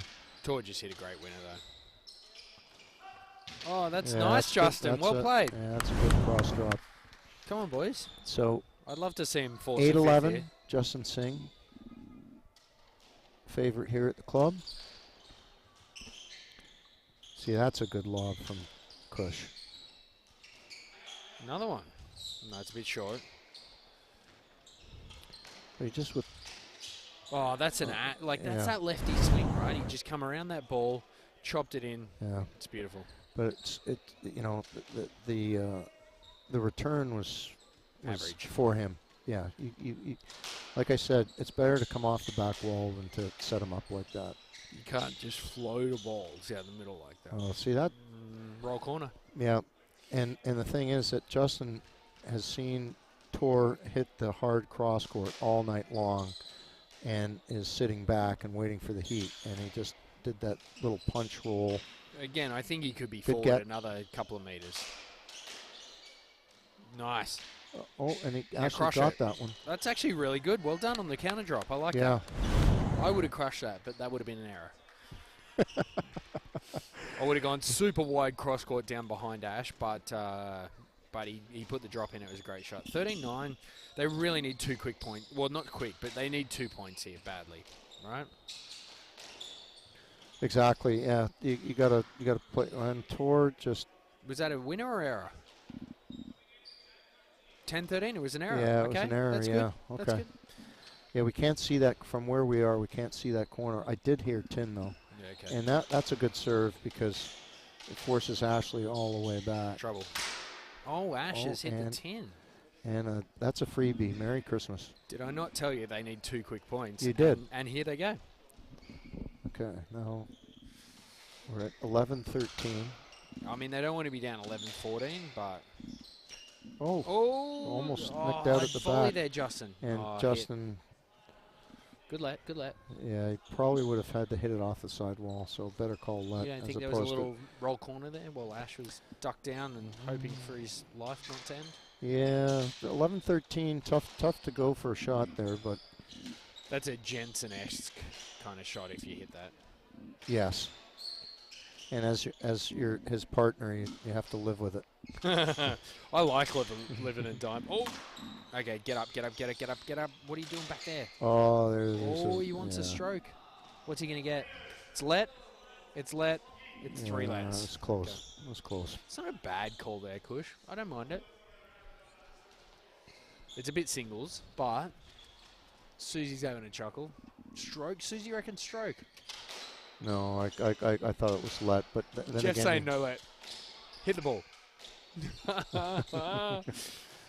Susie's still playing singles out there. What are you doing, get Susie? People playing old school. Yeah. Hit. Okay, now turn, swing. That's gonna. All right. This is a good rally here. I like this. Oh, Ash has buried that in the tin. It's 13-11. What's going to happen? 12-13. 12-13. Okay, here we go. Get that in ya. Oh, is it good? Oh, is that up or down, Andrew? That is up. 13-all. What a great shot, Kush. I think he was trying for front wall side nick, but he reversed it. He hit like a reverse. And it worked beautifully. Yeah, and he's looking at himself like, did I really mean to do that? Oh, trouble. Justin, get back there. Oh, that's a great dig, mate. Good dig. Oh, he's gone for it. Is this trouble? Was that a double?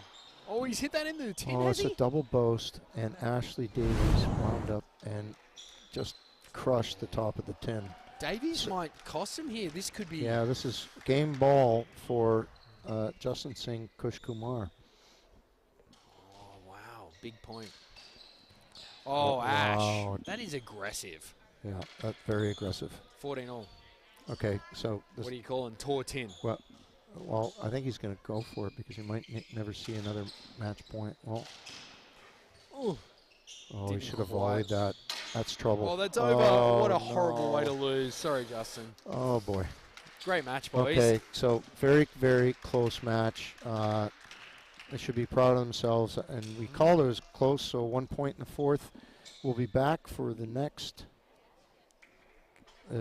men's match, and they'll be warming up soon. Don't go away. Sam Khalifa in the house.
Okay, it's Andrew Slater here back at the University Club of Boston.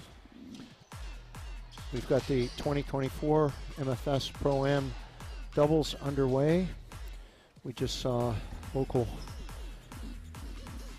favorites or local guys, Justin Singh from the club here and his partner Kush Kumar go down 1-3 to Tor Kristoffersson from Sweden and Ashley Davies from England. Right now on the court, we have the number one seeds. They're coming off a big victory at the Johnson doubles at Heights Casino in Brooklyn. That's James Stout just serving, lefty in the light blue. He is at the Racket and Tennis in New York. He is retired from rackets, world champion, and is strictly into the squash here. His partner Scott Arnold, tall guy on the right, from Australia. He is the squash director at the Toronto Racket Club. Serving now Mohsen Khan. He's based out of Connecticut, and he is a very hard hitter, but I think this is his first time playing with Nku Patrick, his partner, who's about to serve here. Nku works at Squash Busters at Northeastern now. Stout and Arnold are multi-time winners on the Pro Tour, and Nku's going to play a let here.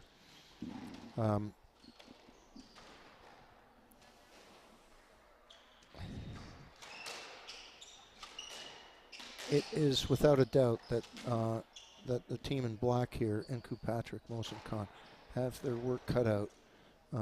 James Stout and Scott Arnold have played many times together, and very tough. Make very few errors, cover the court well, and like that can put the ball away. Very nice backhand drop by Scott Arnold. The other court, we had Josh Hughes, son of Dominic Hughes. He's a pro at the R&T with James Stout as the head guy. He and his partner Jamie Haycox, they were forced to play together. Jamie Haycox's regular partner, Clinton Liu, hurt his knee in the semifinal of the U.S. Nationals.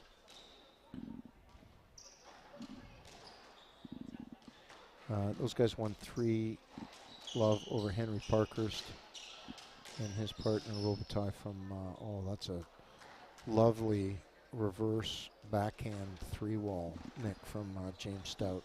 So the number one seeds are out to a 7-2 lead in this first game. That serve is going to be called a fault.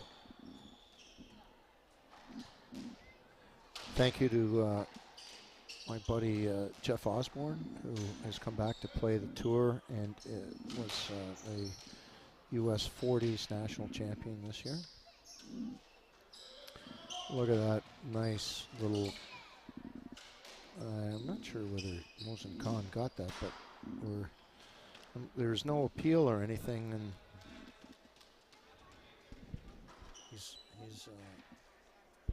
Mohsen is signaling to the gallery that he got that. Oh boy, that's two errors from the number one team.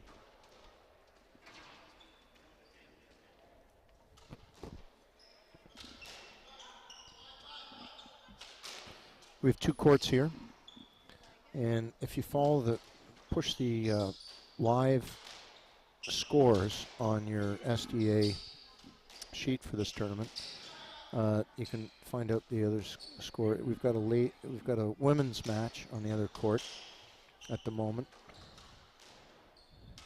Only streaming one court for this tournament.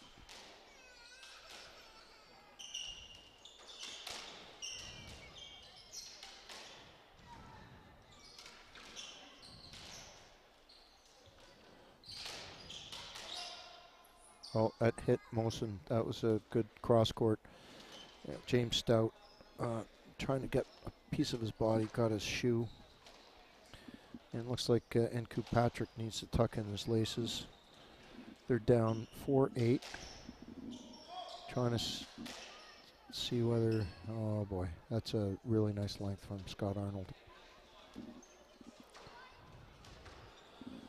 So I'm going to have Chris Callis with me tomorrow, #1 American player. After his match, he's got a midday match tomorrow. We'll pick his brain for the way he plays and the way he learned the game, etc.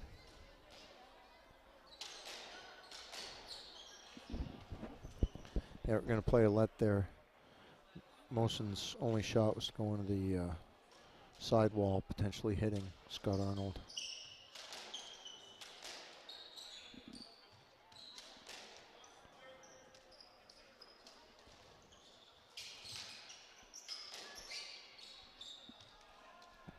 That's good length by Nku Patrick. 2 first names. He works at Squash Busters here in Boston.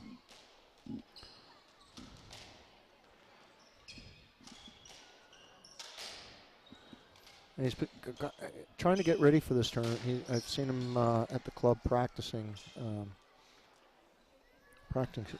his double shots and getting into a few games.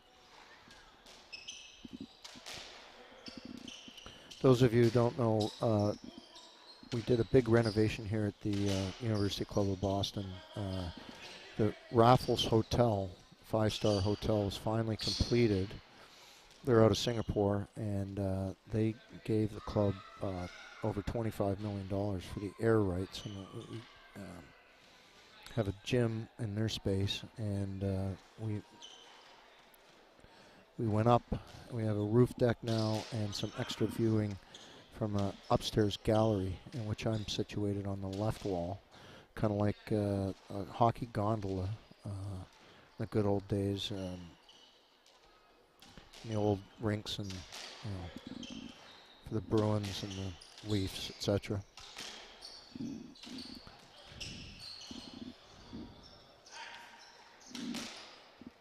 James Stout trying to clear Nku Patrick out and hit some good length, but ball still in play here, and that is a very nice backhand nick from Mohsen Khan.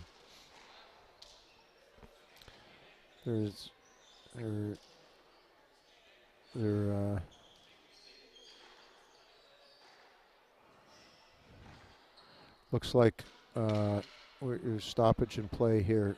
Nku Patrick, I guess when he dove, cut his fingers, and he's bleeding, so he's got to stop the bleeding. So we'll be back in a little bit. He's probably going to get taped up.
Okay, we're back. Nku Patrick, who's about to serve, he needed some attention because as he dove for a ball, he cut himself in the hands. And Mohsen Khan had a setup there and drilled an overhead into the tin. Scott Arnold is serving, and they're the number 1 seeds this year. You know, he called a let there, but I think he should play that ball. So there, he's playing that one. Nku Patrick just hit one into the tin. So James Stout and Scott Arnold are the number 1 seeds. They've won a lot of tournaments together, and most recently a big one, in Brooklyn Heights, the Johnson doubles, where they defeated the number 2 seeds for this tournament, Sam Khalifa and Chris Callis. We're without defending champion Zach Alexander, who's still recovering from injury, where he, in the last game, shot the lights out with Chris Callis.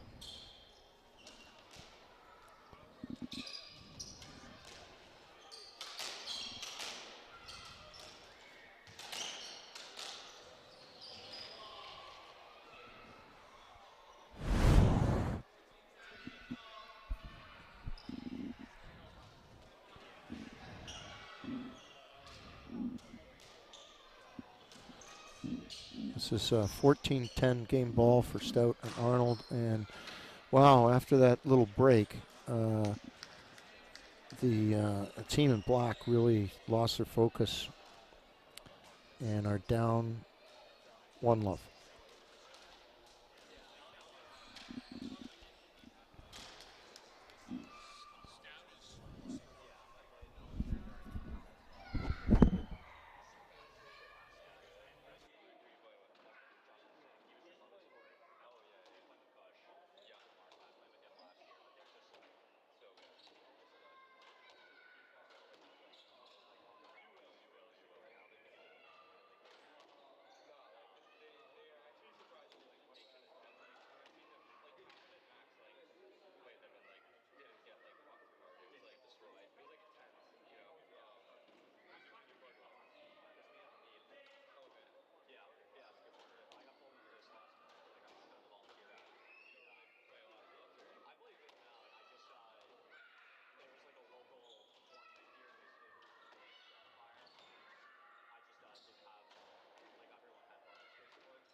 Okay, we're back. It's Andrew Slater broadcasting from the University Club of Boston.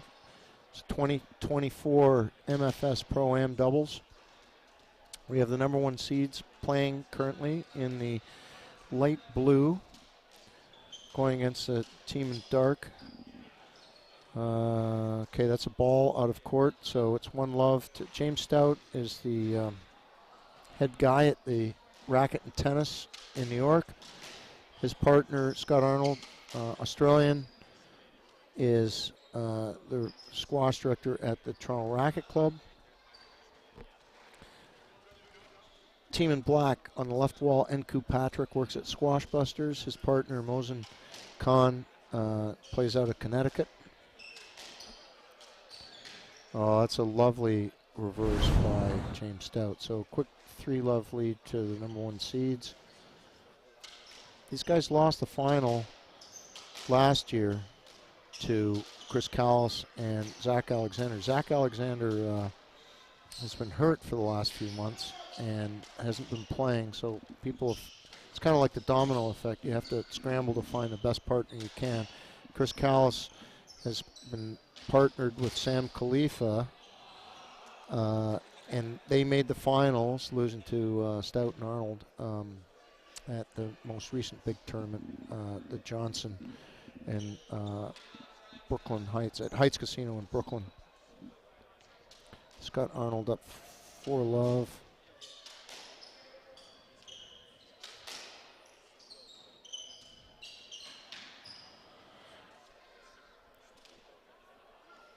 Team in black is giving away position so that Stout and Arnold are free to go for some winners here. And up 5-love, their confidence is pretty high at the moment. There's an error from Mosin Khan.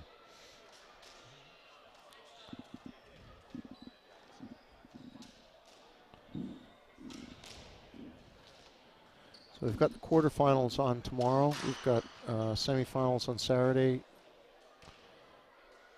finals on Sunday, both women's and men's draws. Equal money for men and women here in this tournament.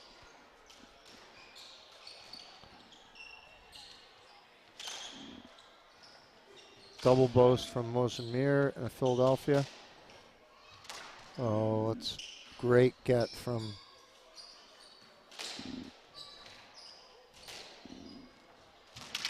That's a great get from James Stout. What a rally. It's going all over the court. They've switched walls.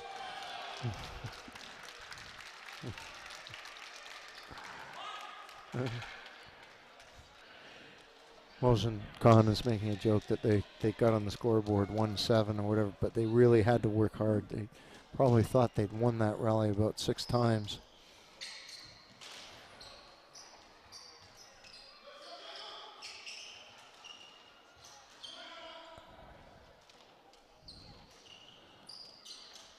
Great gets from everybody here. Oh, and Patrick needs to call that. Didn't have a winning shot available to him. Scott Arnold was in the way.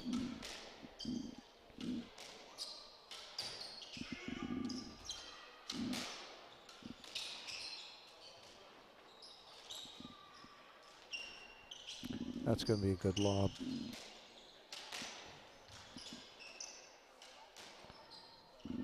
Good rally here, using all of the court.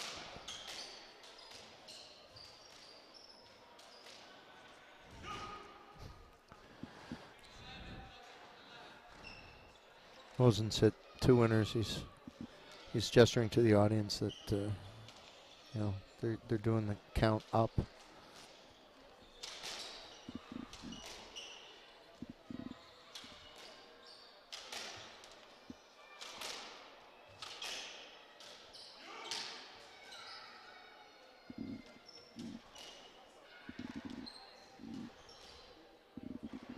So if you're just joining us, we've had our local guys from the club go down, McCafferty brothers, Justin Singh, our pro here, assistant pro to Chris Barr, and Kush Kumar.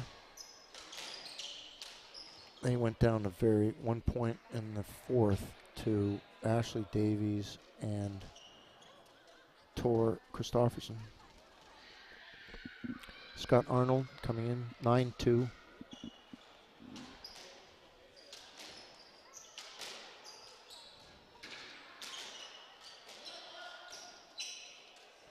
Nice overhead winner from Mosin Khan.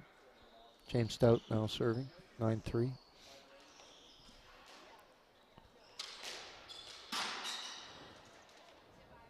James Stout, rare error, bottom of the tin.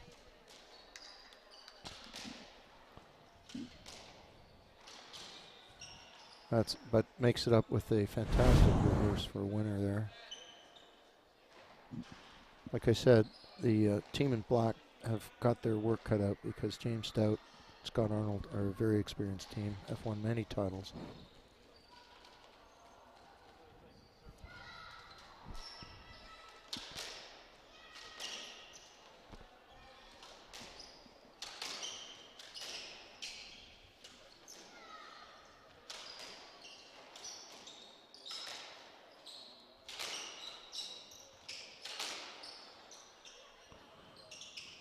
That's a good cross-court winner from Mosenkan. James Stout kind of hesitated to play it off the drop and then tried to go off the back wall, hit it into the netting above the back glass.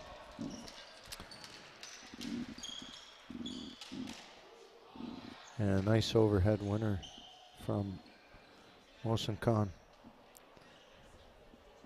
6-10, so Nku Patrick and Mosenkan are back in this game, having dropped the first game. Scott Arnold calling around and calling a let.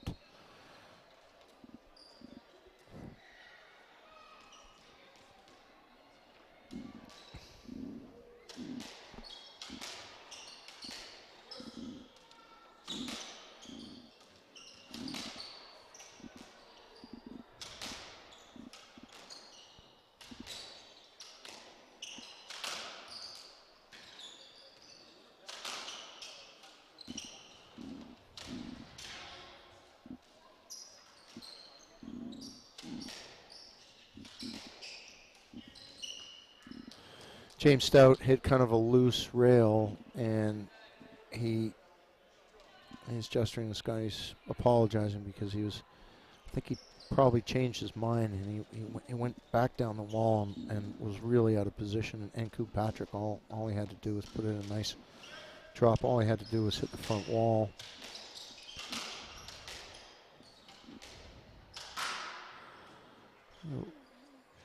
Error from Scott Arnold, very rare. He was going for the overhead front wall side nick. In Toronto, we call it a tomahawk.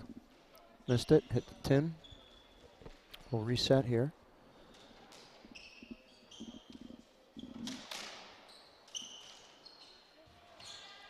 And a reverse from Mosenkan. So these guys were way down in the second game here and have caught all the way up to 9-10. Self-inflicted. Few errors from Scott Arnold, few errors from James Stout, few winners, and now we've got some tension now.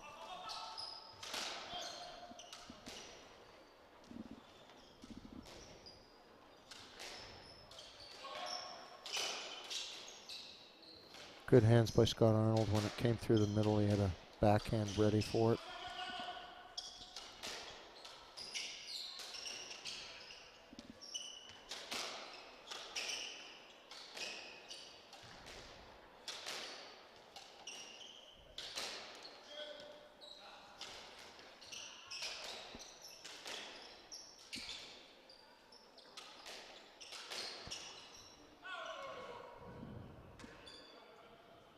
Might, and they're calling it. See, I would appeal that Mosenkan was going to volley that, but they're not, and I think that was more of a Scott Arnold oopsie there.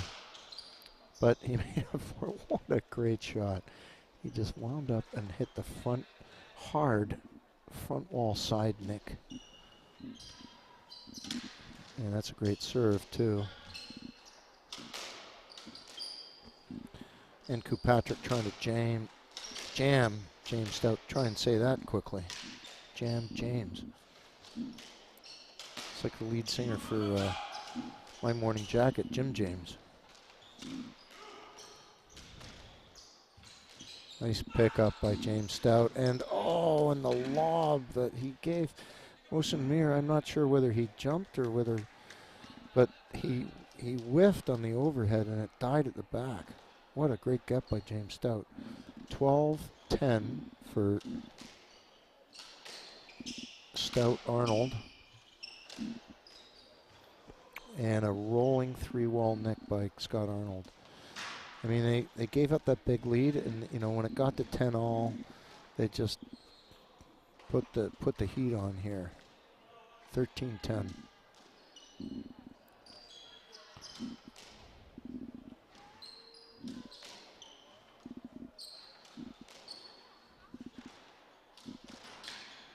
James Stout trying for the tricky, we call that the backdoor reverse, tinned it. Also call it round the corner, but where your opponent doesn't see it because it just whistles by the leg hairs. And James Stout usually prides himself in very few errors. Just made 2 in a row here, up 13-10. So Mohsen Khan coming in, 12-13.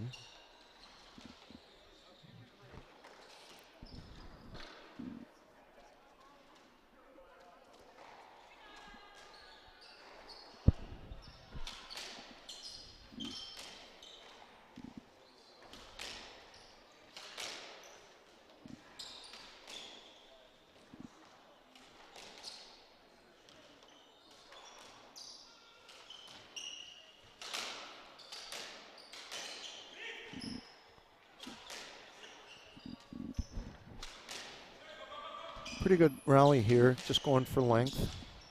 Oh, and James hit the back nick and died. 13 all. Wow, this is an interesting turn of events.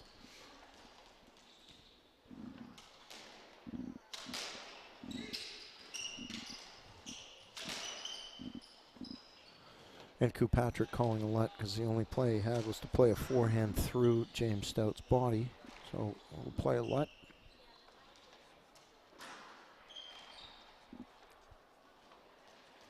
Mohsen Khan serving to Scott Arnold.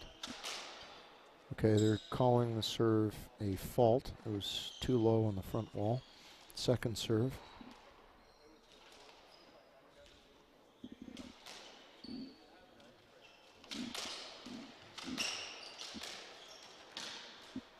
Good dig by Enku Patrick, and goes.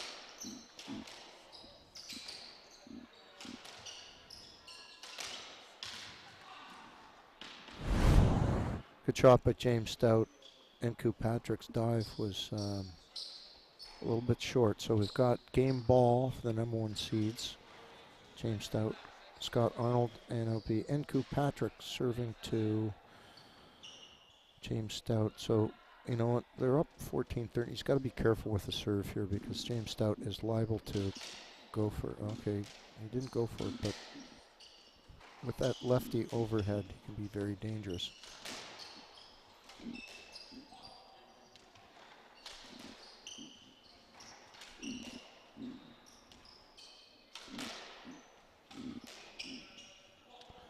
Scott Arnold coming around, playing a backhand.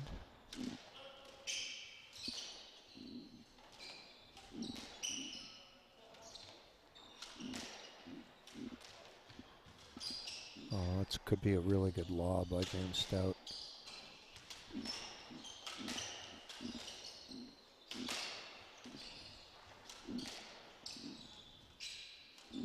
Good rally here. This is probably the longest rally of the match.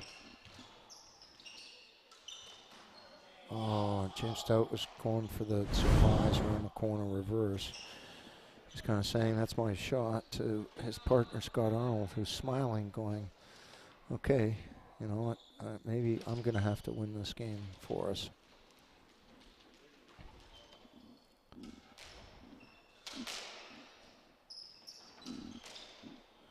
$14-all. It's game point for both teams here.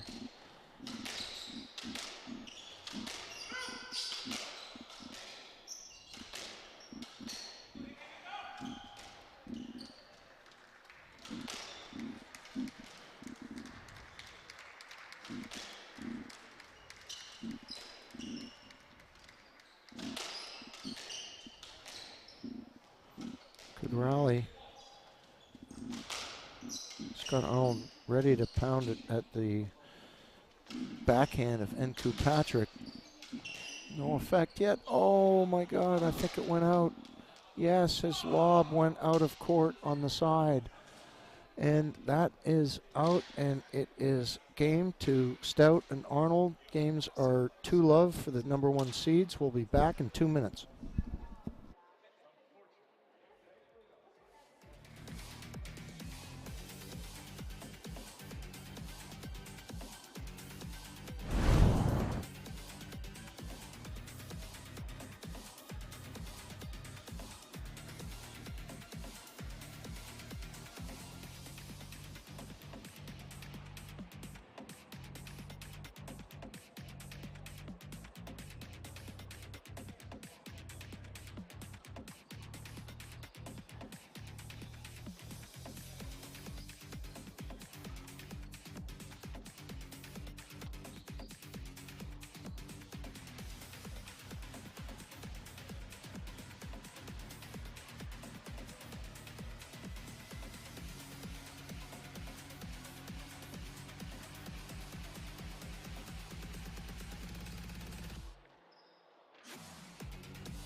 Okay, we're back for the third game.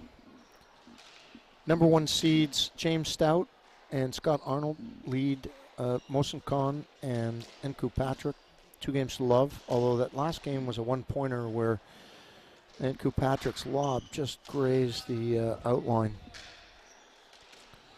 After a long rally, we'll see how disheartened they are, but these guys are good. James Stout, Scott Arnold, most recent win was at the Johnson doubles at Heights Casino in Brooklyn. Scott Arnold about to serve. We have another court here, and you can follow the score on that one. It's a men's match. Our head pro here, Chris Spar, has his son Carson, who went to Dartmouth, and as he and his father have won many national titles in the father-son, and Carson's playing with Hamid Ahmed, who's the assistant coach at Harvard. Finish. And I'll report on that score, but if you click on live scores on the SDA website, you can see what the other match is doing as far as scores go. We only have one court that's live streaming, and we have Nku Patrick and Mohsen Khan up 3-1 now in the third game, down 0-2 in games.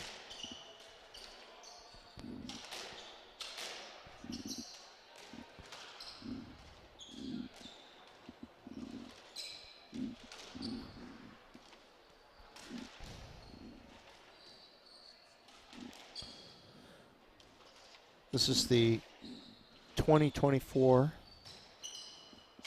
MFS ProAm coming from the University Club of Boston. My name is Andrew Slater. Been live streaming this for forever, since we got live streaming about 4 or 5 years ago. Over COVID and the last few years, our property next door was sold to Raffles Hotel out of Singapore, 5-star, best and most expensive hotel to stay in Boston. And they gave us over $25 million for the air rights, and we have a new gallery, a new gym in the hotel. We've got all kinds of function rooms, and this has made this huge event even better.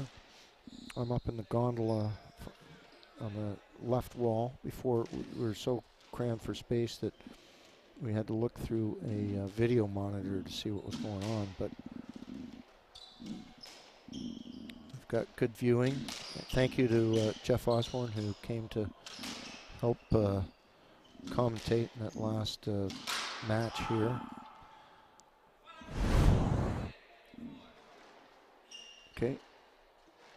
Stout are clawing back in this game. They're 3-4. Scott Arnold serving to Nku Patrick, and that's a tight, good length ball from James Stout. They're in light blue. Nku Patrick and Mohsen Khan are in black.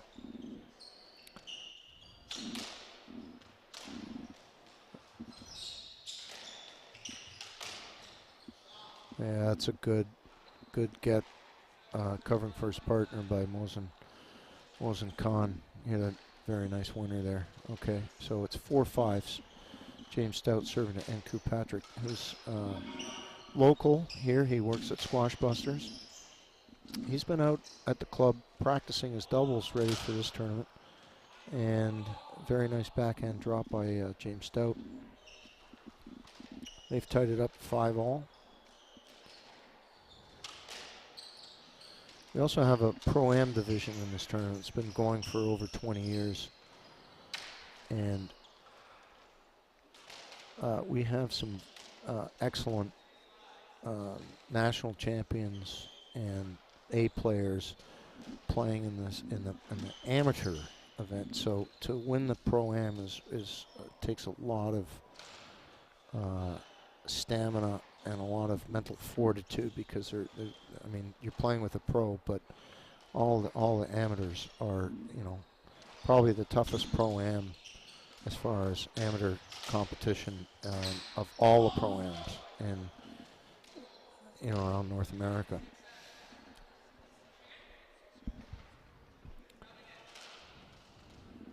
Okay, Wilson Kahn serving to James Stout, up serving 6-7, and nice get by Nku Patrick.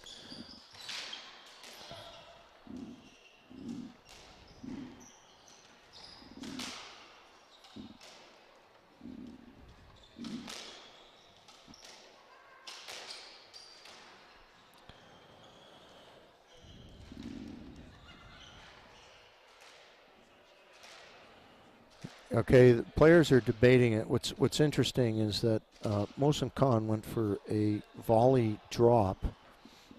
I heard tin, but it looked good. So I think it's just a reverberation of the front wall. They've called it good. So we're at 7-all. That was definitely tin. Okay, so Nku Patrick is now serving 7-8.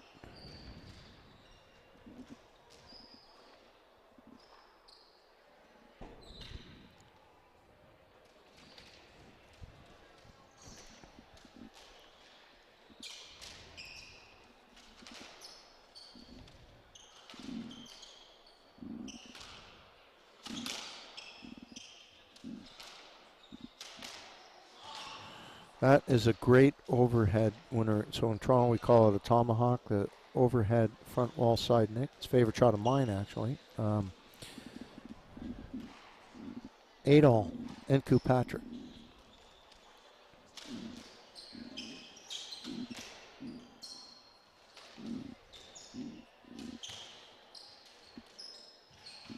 Nice pickup by Mohsen Khan, and we're going to play a let there. That was good coverage by Nku Patrick.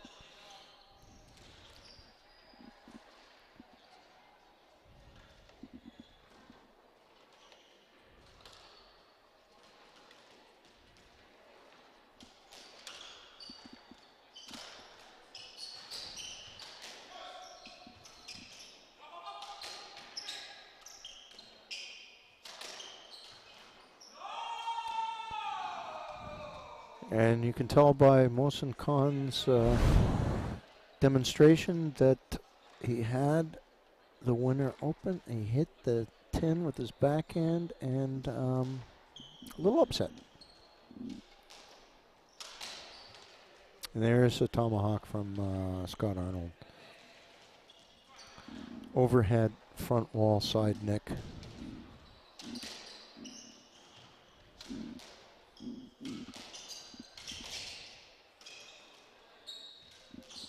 What's interesting that they want to stay away from James Stout at the moment. They're going after Scott Arnold, which that's a credit to James Stout. Look, that's a great dig by James Stout. He hit a backhand drop that just rolled out. I mean, that was pretty incredible,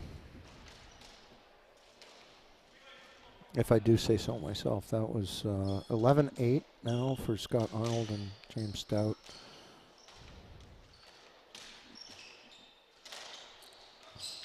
Backhand reverse 3-wall, and look at that. That's a top spin scoop cross drop from James Stout. All right, so team in black really up against the wall here. Well, I was just going to say the team in light blue, the #1 seeds, were feeling pretty good, and then Scott Arnold just dumped one with a backhand into the tin. So announcer's curse.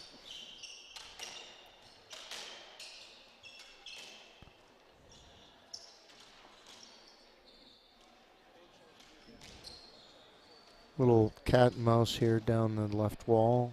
Nku Patrick, James Stout.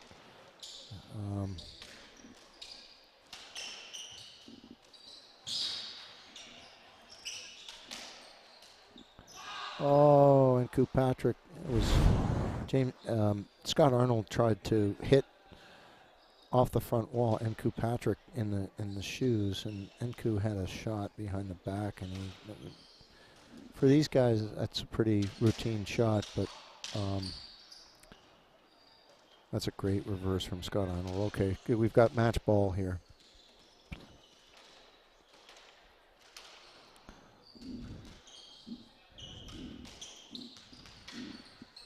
Oh, okay. So that's a match to James Stout, Scott Arnold, #1 seeds. Don't go away. We've got the #2 seeds, Sam Khalifa and Chris Cowles, coming out on the court almost immediately. Don't go away.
Okay, we're back. This is Andrew Slater at the University Club of Boston, 2024 MFS ProAm. Next match on here is in white. Club favorites on the left wall, Greg Crane, and his partner, Ryan Mullaney. Ryan's won a few national titles, the intercollegiate doubles, won the U.S. mixed, and most recently with Sandy Tierney, he won the Century over 70s. But despite their great win last night against Peter Kelly and Hamid Anvari, Peter's a new member here at the University Club, great player, part of the U.S. junior team, played pro doubles for a while. He was playing with his clubmate from Heights Casino, Hamid Anvari, and they lost a very, very close 4-game match yesterday. But this is a daunting proposition for Greg and Ryan. They're playing the number 2 seeds. On the left wall, Sam Khalifa, who is intercollegiate singles champion, and his partner Chris Callis, who has been the best American doubles player for about the last 7 years. I guess the last number 1, without a doubt, was Preston Quick, American squash doubles player. Chris Callis has been the top guy for many, many years, and we'll have him on the mic tomorrow. I'm going to interview him and grill him about a bunch of things, because I think our viewers, especially you young American doubles players, might get some insight into how he became such a dedicated and good doubles player. And he just hit an amazing reverse winner there. Mullaney and Crane down 2-5.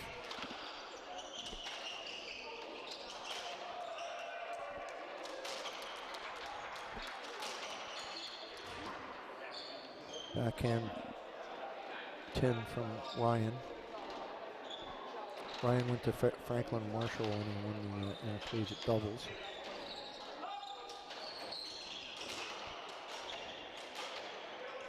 The old Franklin Marshall coach, John White, advanced to the quarterfinals. He now coaches at Drexel, following, interestingly enough, university president. He's a squash player. Ryan's very fast, big wingspan. Same with Greg, the lefty out there.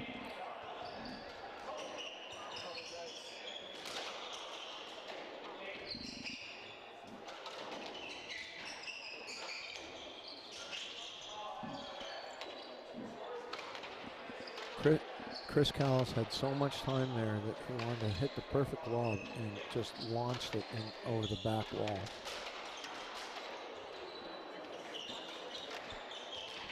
Sam Khalifa with a roll corner from the forehand. Sam, his older brother won the intercollegiates too.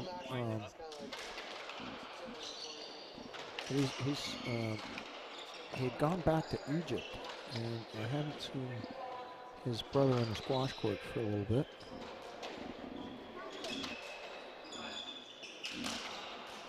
That's some serious heat from that backhand from Sam Khalifa. That was low, hard, and Greg is kind of laughing. He's going, okay, take it easy on me, okay?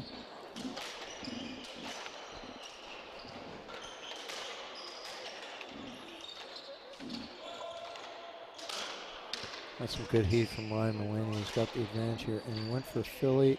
Oh, that's a wonderful shot. There we go.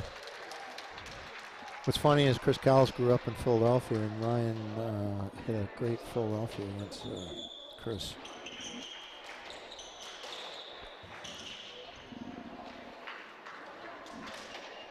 Yeah. So that's a great shot by Ryan, that straight low drive into the neck. Something that actually I've been working with him over the years. He's too good now, and I'm too old to get on the court with him anymore unless it's a pro-am. That's a shot that's probably his best shot.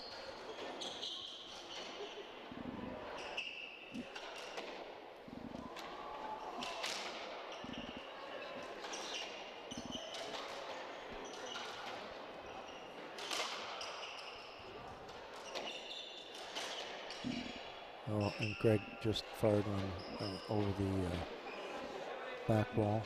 But they're still in this game against the number 2 seeds. Chris won this tournament last year with Zach Alexander. Zach usually plays with James Banner, but Zach's been hurt the last 2 or 3 months. So Chris has gone out to get the up-and-coming Sam Khalifa, who just had a wonderful reverse corner winner there. And they've done pretty well. They lost to Johnson in a close 4 games to, and it's good cross court from Chris Callis to Stout and Arnold. So the big thing here is, I guess this weekend, to see how Sam Khalifa has learned from that experience of being in a big final. I mean, this is a big tournament here too. We've got big money for equal pay for men and women. We'll have a lot of women's matches tomorrow. That's going to be, nice pickup by Ryan at the back of the court.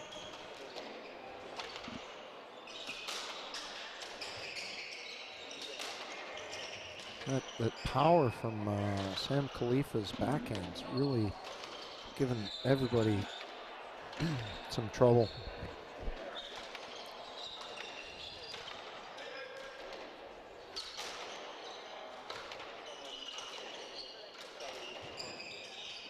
A lot of our local players have made it through to this round of 16.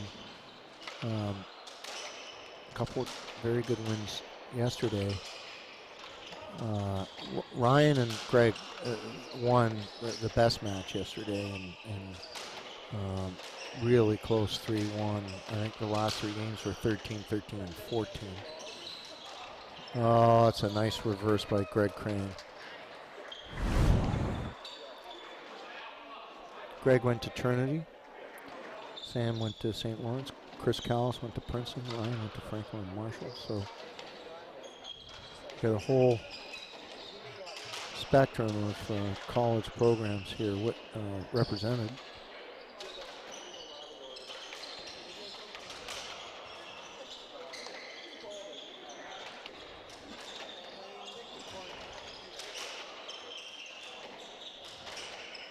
Good rally here using different parts of the backcourt, and Sam Khalifa going for a reverse 3-wall.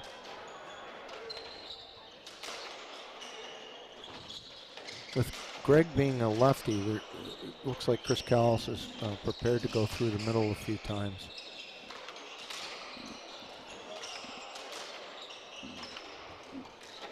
What's funny is that Ryan and Greg both have tremendous power, but so do, that's a great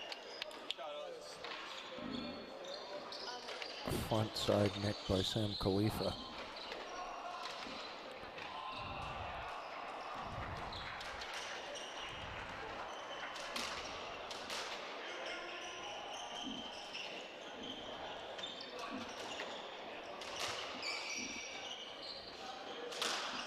There's Ryan going through the middle, and it worked because it died at the back. Sam Khalifa was not able to get his racket on that ball.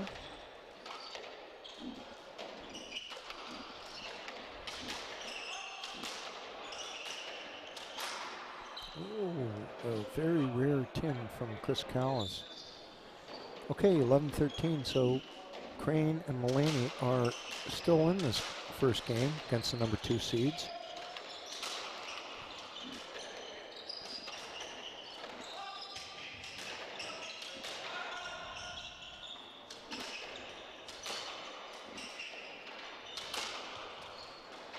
Yeah, that's good power by Chris Callis. And he had Ryan blocked off, so I'll have to talk to Ryan about that after the match, and that, you know, playing a team of this caliber requires a lot of physical positioning.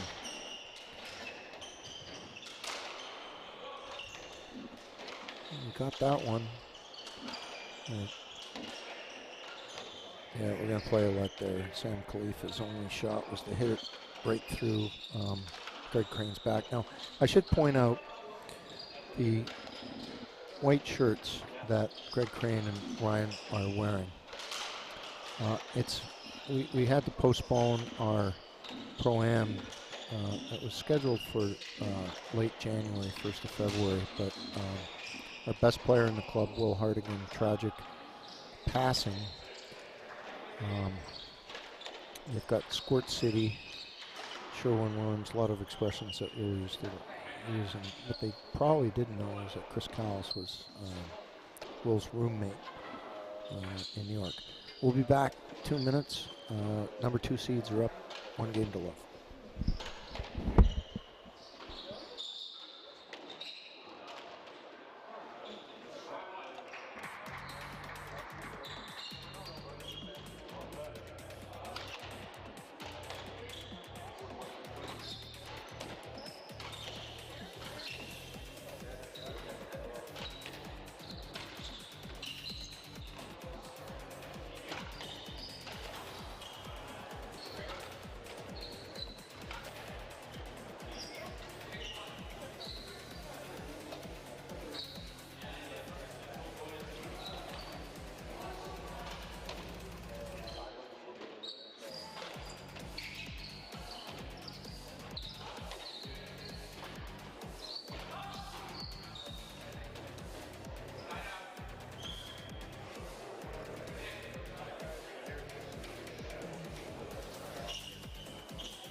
Back for game 2.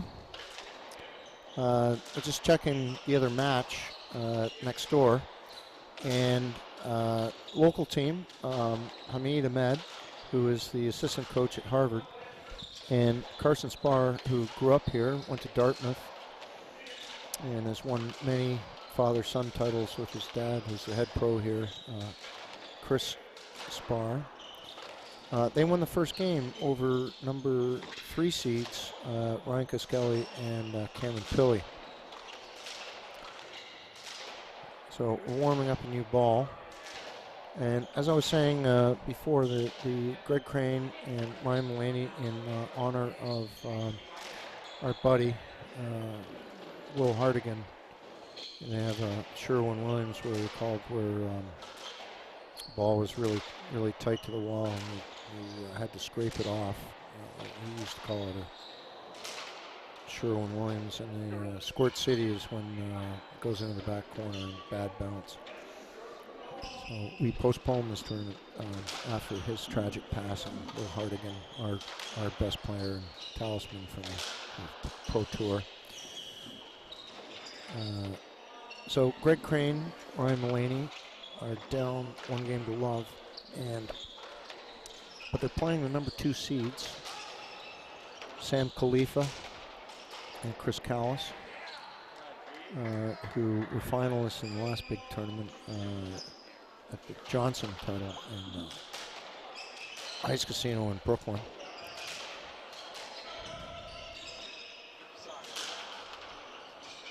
That's trouble. That is some serious power from Sam Khalifa's backhand. Ryan Mullaney serving to Chris Callis.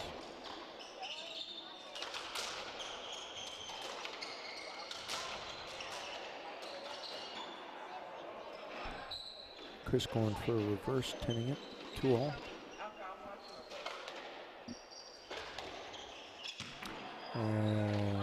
Good serve, Lissa. That would be called a home court bounce. Home court bounce there on the serve, where it was very fortunate.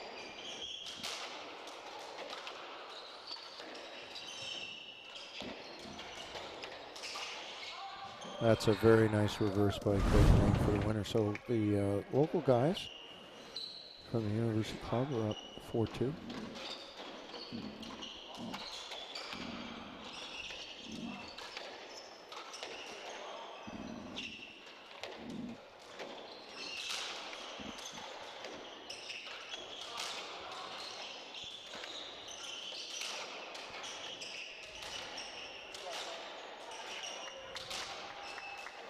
Behind the back from Greg Crane, and we're going to have a let there. Ryan's feet were tangled up in Chris Callis' feet.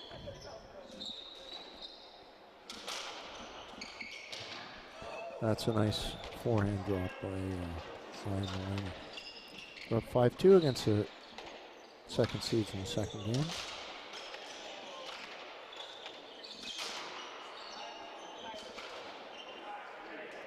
Sam Khalifa just ripping off a forehand reverse from the middle of the court. 3-6.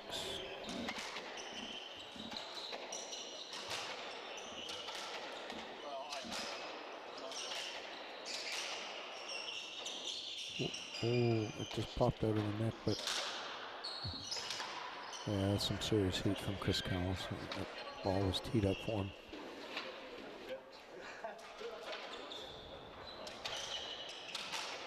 So we're going to be live streaming for 4 days.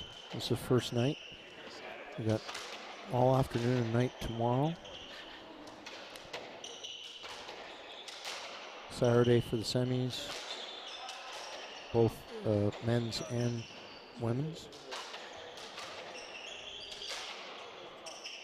And Sunday finals.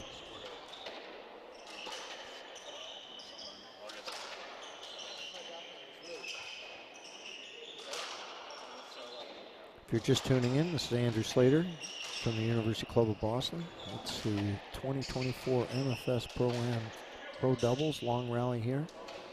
We've got the number 2 seeds in black, Sam Khalifa and Chris Callis going up against local. Oh, wow, that faked everyone out. I've seen that from Ryan. That kind of holds the racket by his thigh and then.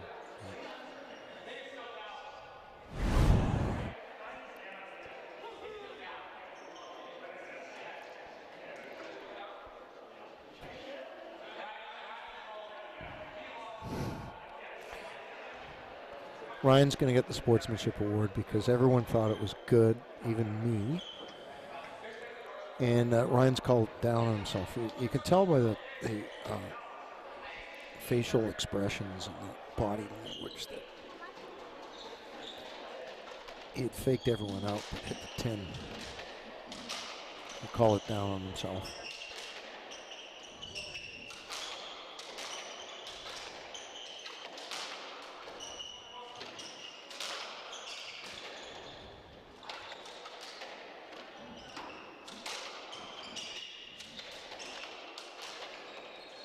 And we're going to play a let through the middle.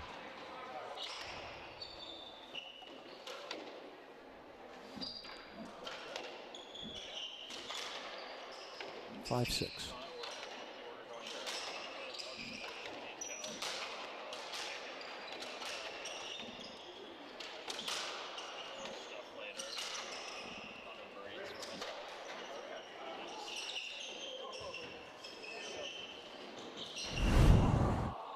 Very tight drop by Sam Khalifa that Greg Crane didn't get back.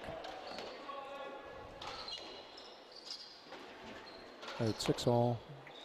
Number 2 seeds, Khalifa and Callis.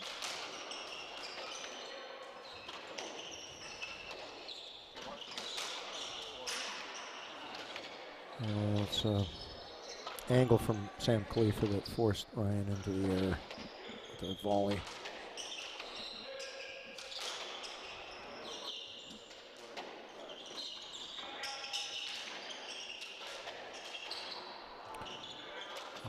Reverse is down from Greg. He's been pretty hot with that reverse. So local guys trying to fight back in the second game.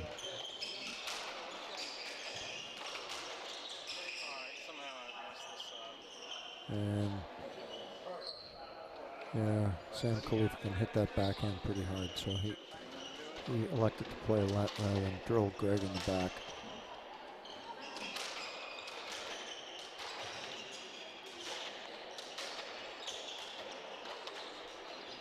It's a good lob by Greg.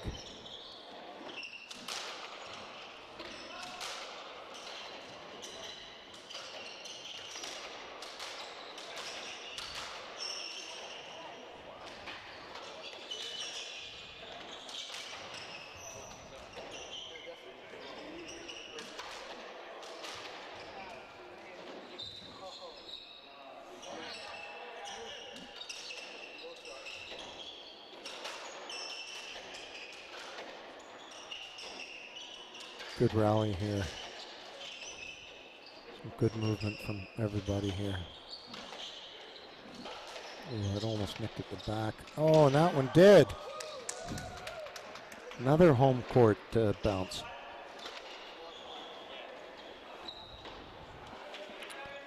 Okay.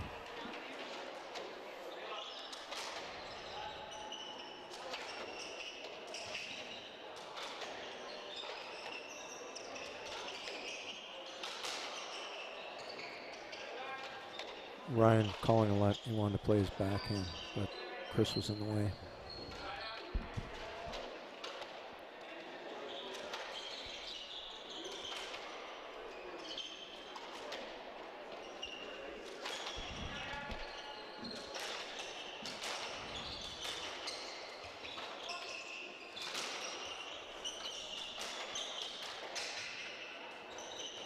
I like the way that Greg is continually working that reverse.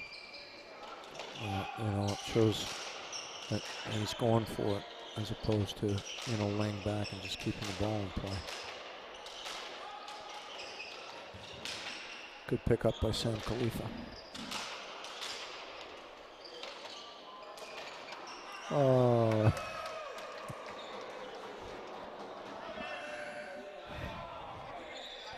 Fans are calling out rubbish, but you know, it was a tight ball and got some frame on it. Could be Sherwin-Williams as per their shirts. 8-all. Second game. Sam Khalifa going for the drop winner. That's his strength. I mean, he's got the power with the backhand, and then you've got to worry about that. And then he puts in these very. There's the power. Just blew it right by Ryan with a great angle. And he's got these very soft hands with the drops, and you don't know which one he's going to do.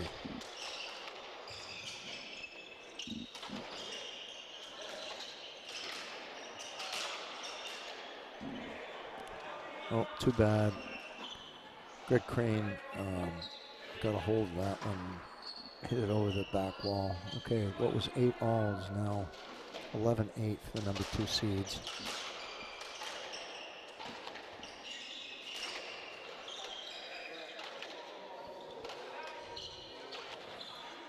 There's some oohing in the gallery as Chris Callis asked for a let, wanting to play a backhand. It was a little bit behind him, but Ryan was definitely in the way, so we're playing a let.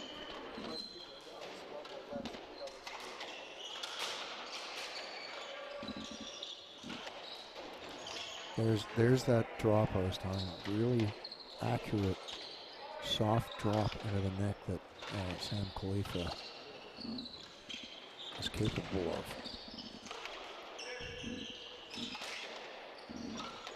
12-8 for the number 2 seeds, second game.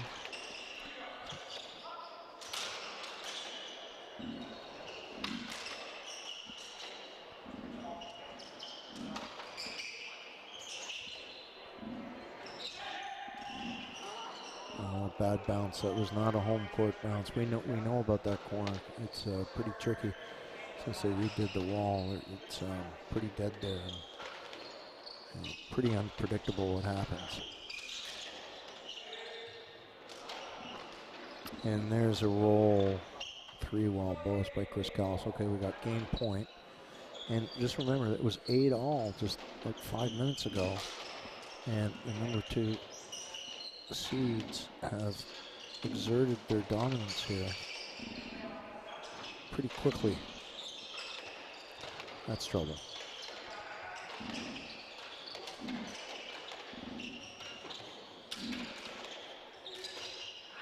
And there it is. Second game to Sam Khalifa, Chris Callis. We'll be back in 2 minutes.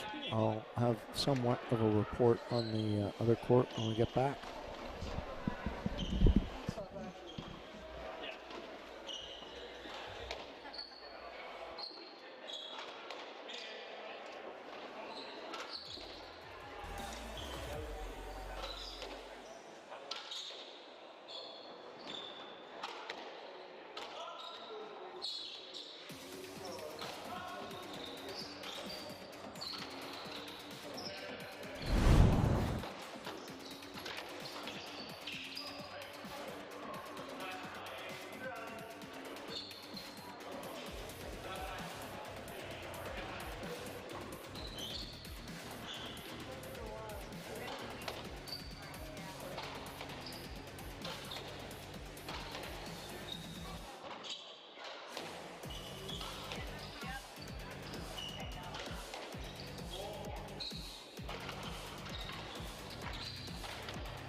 Okay, we're back for game 3.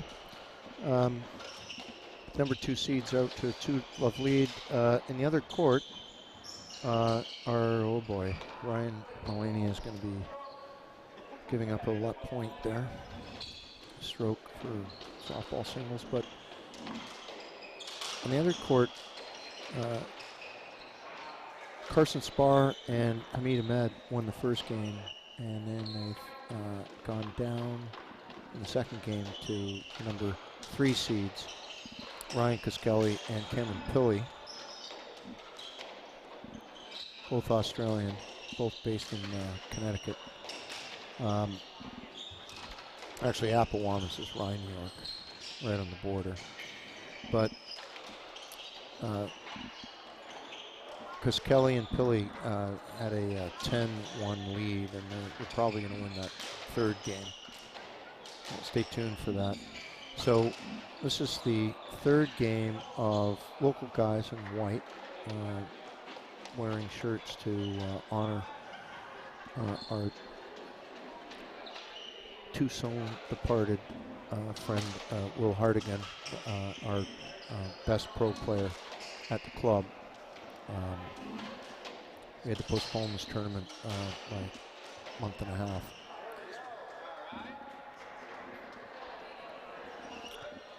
Greg Crane and Ryan Mullaney have acquitted themselves quite well against the number 2 seed. Sam Khalifa and Chris Callis lost a very close final of the Heights Casino tournament with Johnson to the number 1 seeds for this tournament, James Stout and Scott Arnold.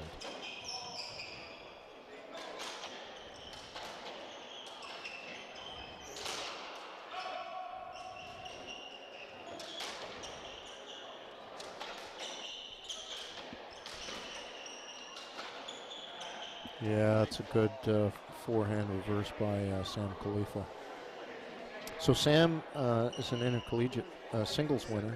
So was his brother. He went back to Egypt. Sam has stayed in the United States and has really come on strong with the doubles, as one would expect with his racket skills. Look at that reverse double boast just to keep it in play.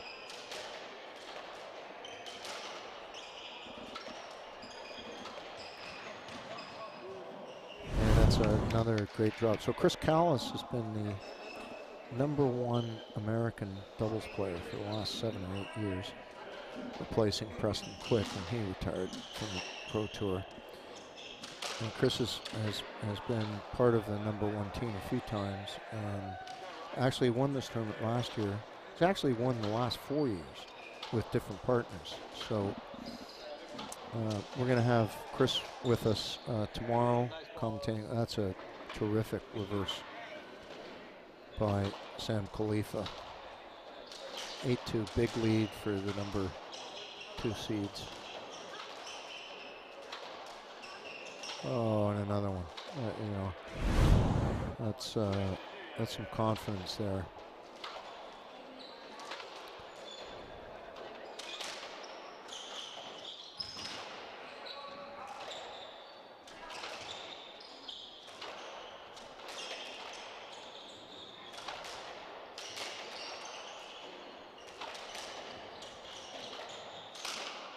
There we go.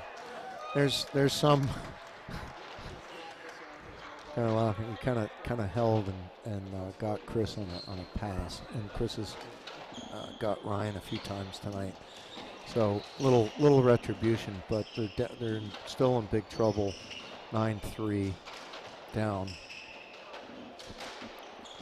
and Chris confident with the tomahawk overhead front wall side neck.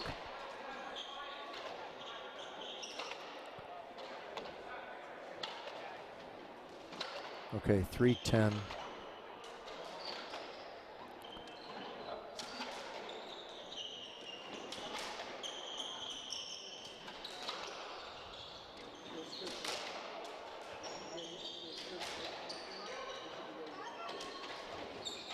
That's another great roll corner from Sam Khalifa.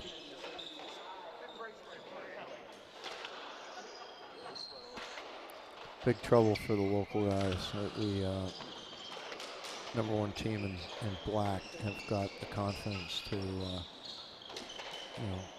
shoot at will here.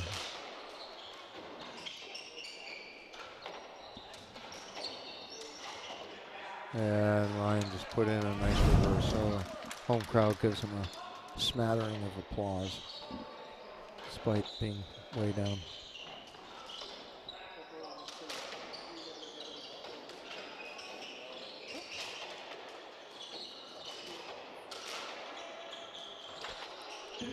That ball passed Greg Crane, and Ryan was able to pick it up, but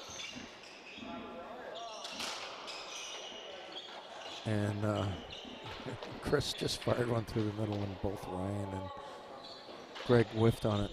Nice play by Chris Callis. As I said, #1 American doubles player for the last 6 or 7 years.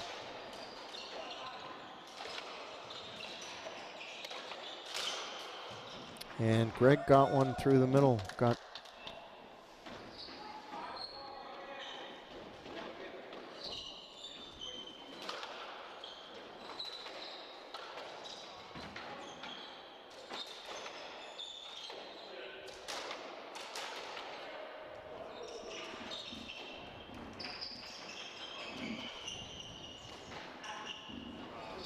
Little backhand roll from Chris Callis. So looks kind of grim for the local guys. Ryan Mulaney serving to Chris Callis at 5-13.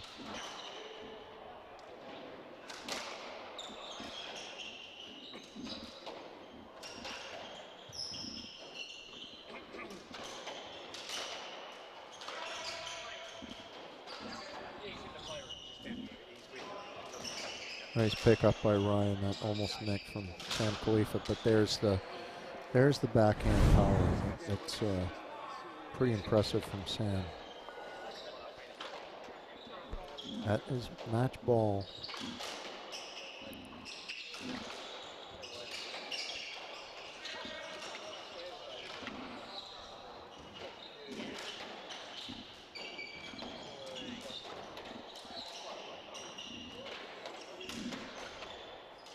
Good scrape by Sam Khalifa. Oh, and an overhead winner from Chris Callis. And that is the second seeds going into the next round, tomorrow's quarters.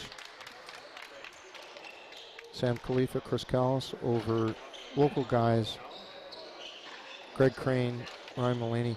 We're going to come back, I think, with one more match, even though we're scheduled for the other court. I'm going to talk to Charlie. We'll get one more match on the streaming court.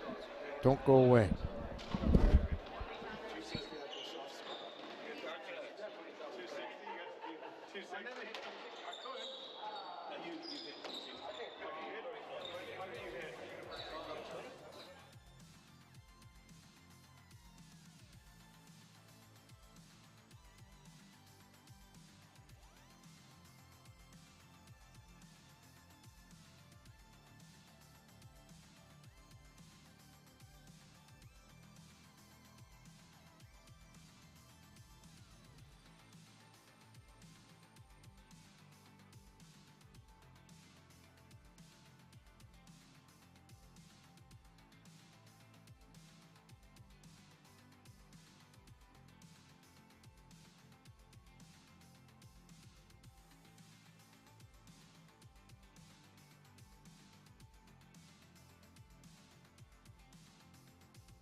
There we go, boys.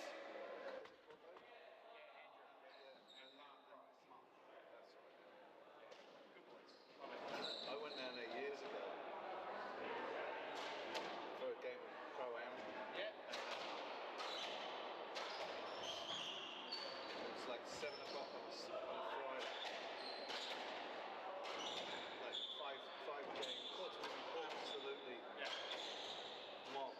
And Mark, I walk off and my face, my whole body's red. Mark's like, good day, buddy. Beer straight away.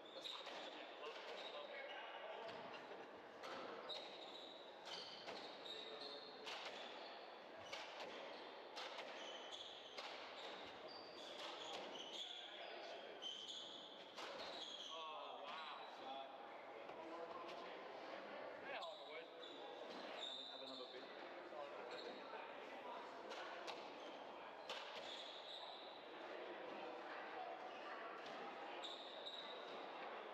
Later back for the very last match with a bonus match.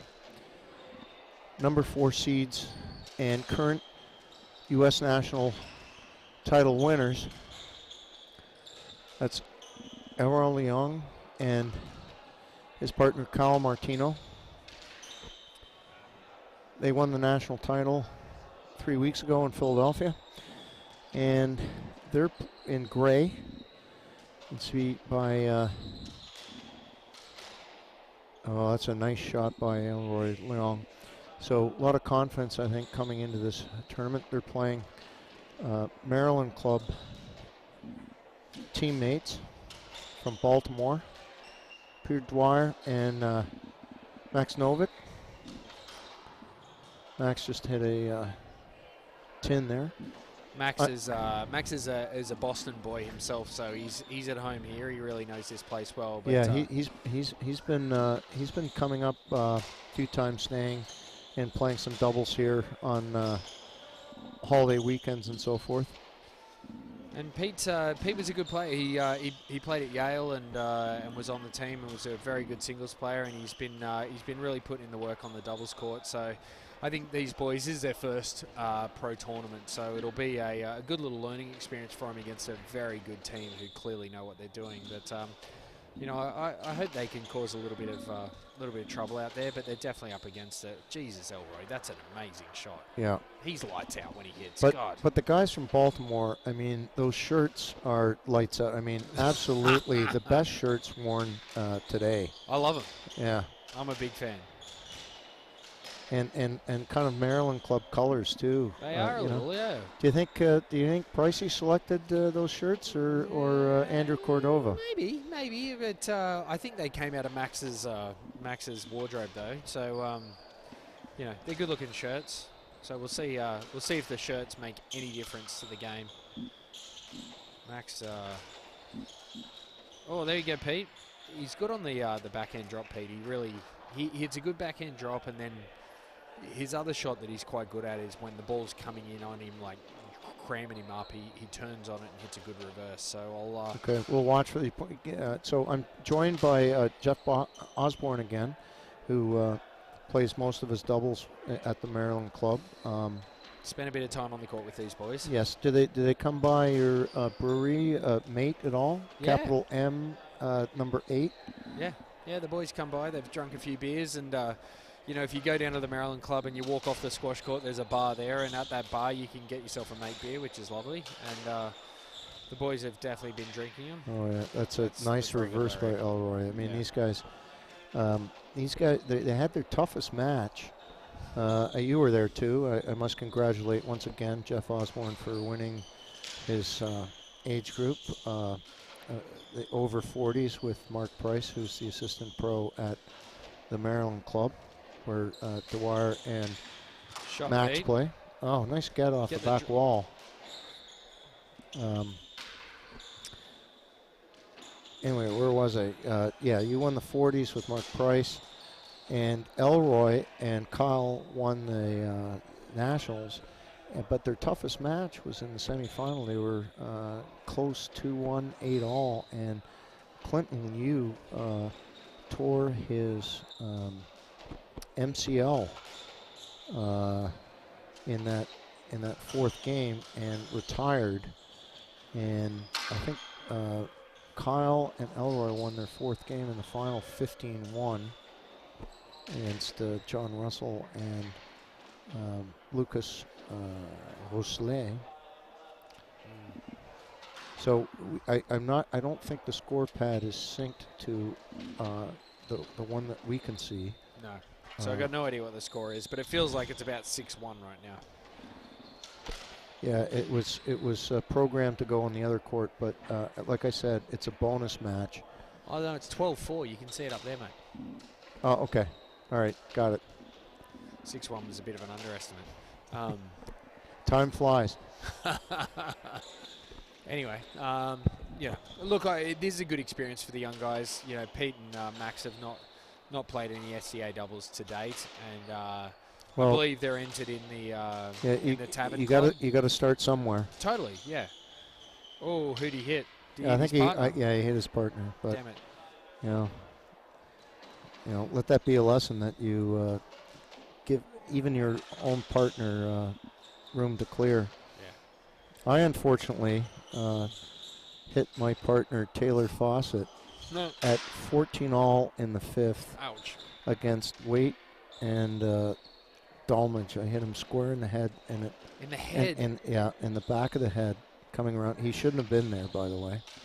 And it hit the back of his head, went over the stands, over the back court or whatever, and he fell forward. I almost knocked him unconscious. Jesus. And then when he sort of came to, he goes, "What happened?" I said, "We lost the match." And then he started talking to people in the stands about half an hour later. Then he was really mad at me for some reason. Understandable. All right, I'm going to go down and have a quick word to these boys. All right, yeah. Jeff is coaching here. We'll be back in 2 minutes.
Okay, we're back for game 2.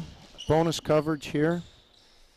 Pierre Dwyer and Max Novick up against the number 4 seeds, Elroy Leong and Kyle Martino, who are the new U.S. Nationals champions. What I didn't know beforehand is that they did give pro points out for the U.S. Nationals, so we had a pretty strong draw there. No prize money, obviously, because it's an amateur tournament.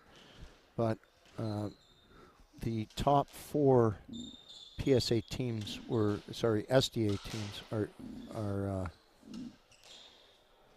were not allowed to play, but these guys came out on top. Last year's champion, Zach Alexander, who played with Chris Callis, is still hurt, so he's not in this tournament. So I'm joined by Jeff Osborne, U.S. Nationals 40s champion and winner tonight. They go into the quarters. Who do you guys have tomorrow? The winner of this match, funnily enough. Oh, that's good that you're scouting. Yeah. Okay, that's a pretty good draw, I think. Yeah, you know what? Initially, we were supposed to play Zach and Bamba, and Zach's still hurt. And that was going to obviously be a real tough first round match, and then it changed up to this draw, which is obviously statistically a little more favourable. But you know, there's a reason why they play the matches, right? Because it's tough. Yeah, off the back wall, Purdoir and Kyle Martino and Max not quite there. Yeah, you know what? Possibly he could have called a let. Would have been a cheesy let, but you know, you need all the help you can get against this experienced team. Well, I said to the boys in the break, like, you know, the rallies are actually all right. Like, they're not doing anything drastically wrong here. They're hanging in, but Max, hit that, mate. But yeah, I see. Yeah, that's what you're talking about of the new guys where you know you've got a guy out of position and you're being a gentleman out there. But the thing is, you've worked hard to get that positioning. Just play your shot, and Elroy just buries a. Oh, he's so good at that. Reverse hit the crack. Elroy's challenging out there because if you give him anything juicy, he can hit a lights out winner. He's very good at that. There's another one. Just it's like routine. Yeah, he's very good. What are we at? 5-1 now. Yeah.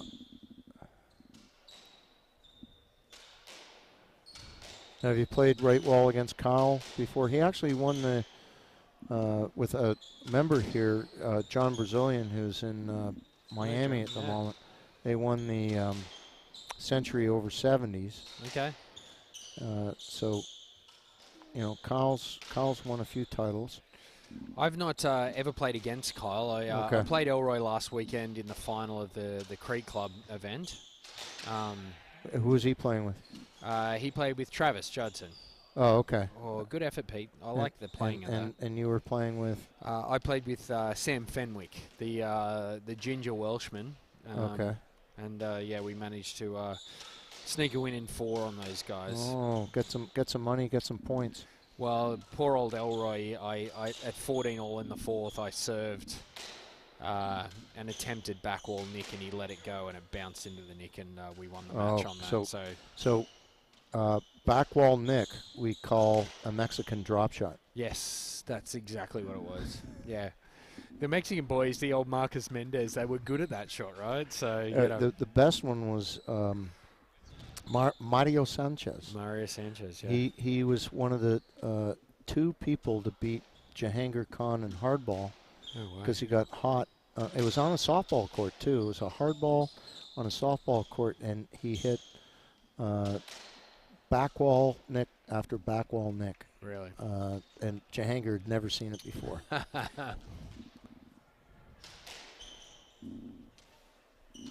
Yeah, it's pretty to watch. Oh, Max. Oh, see, he can't. It's a bit aggressive, a bit early, right?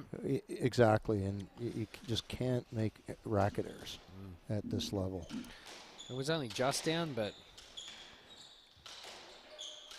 that's good, Pete.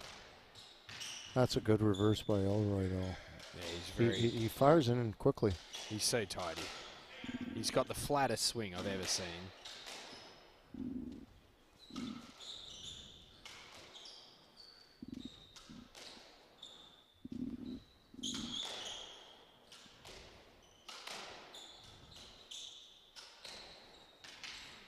What color shirts are you and Maddie gonna wear tomorrow? You are the right wall player, so you know it's we're it's the your lower decision. seed, so we no, they get to choose. So that's a new rule, huh? I might ask them.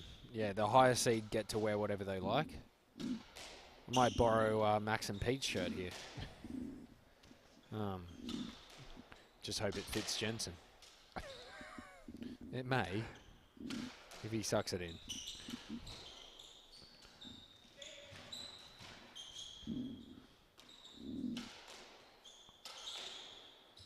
It's a good experience for the boys, yeah. Elroy just too much, yeah. He's just got great racket skills, mate. He's so good.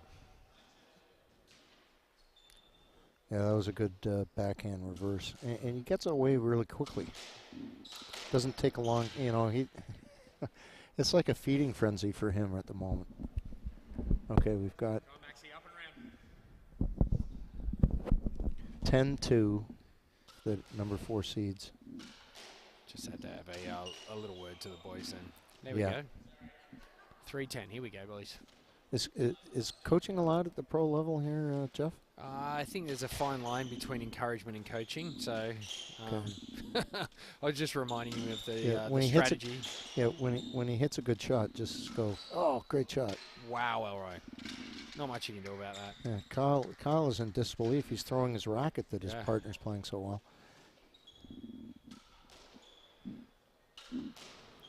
I think, if Matt and I do play these guys tomorrow, you're going to see some of the best lights-out winners of the tournament between Elroy and Matt Jensen. Jeez. Yeah. Both lights-out players.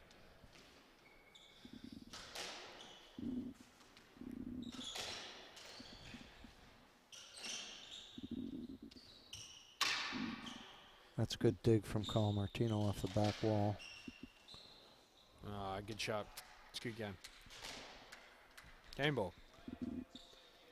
Yeah, these boys are playing real well. They're looking very tidy. Yeah, very, very comfortable.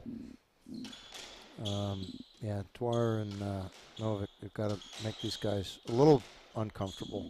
That's trouble. Okay, what do we got here? Philly? Yeah, backhand. Well, that wasn't very good. Well, Kyle finished it off. Okay, 2-love. Game. Bonus coverage here at the University Club of Boston. We'll be back in 2 minutes. Jeff's going to go talk to his boys. Maybe he'll give them a hairdressing.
For game 3, the guys from Baltimore in the crazy striped shirts are in big trouble. Not surprisingly, number 4 seeds are going up against. Elroy Leong has been very hot with the winners. Number 4 seeds, Elroy Leong and Kyle Martino, that's a nice backhand nick from Elroy.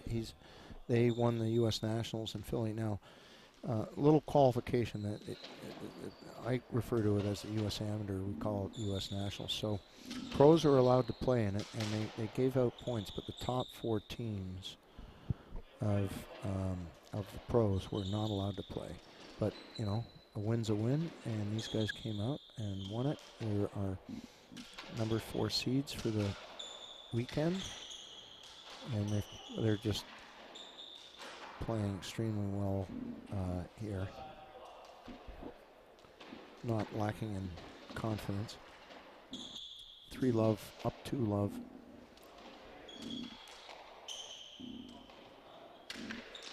That's out of court. Okay, so guys from Baltimore are coming in 1-3.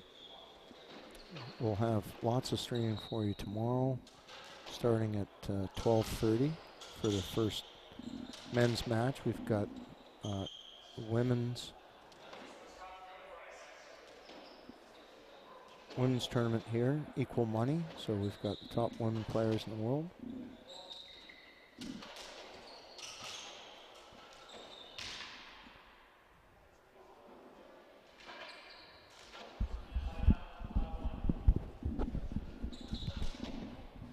How's the start been, Andrew? Oh, you're not going to like it. I saw the score. Just ran the stairs. Oh.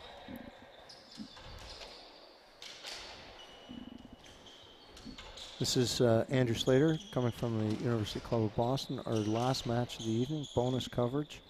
Elroy Leong and Kyle Martino. I'm here with Jeff Osborne, who is playing with Matt Jensen this weekend. And they have the winner of this match tomorrow. So this is a bonus that Jeff gets to coach the guys from Baltimore. You didn't tell him to be extra physical with these guys, did you? You know what? It's normally a strategy I like a lot, but no, I did not tell them to get physical because I don't think it'd make much difference. All right. But yeah, we talked a little bit about just leaving balls in the middle of the court versus getting the guys to the back, like that kind of stuff. Elroy's just too strong there. Yeah. You just can't feed him that ball. You've got to really get it past him. He's strong. Now, there was one strategy against when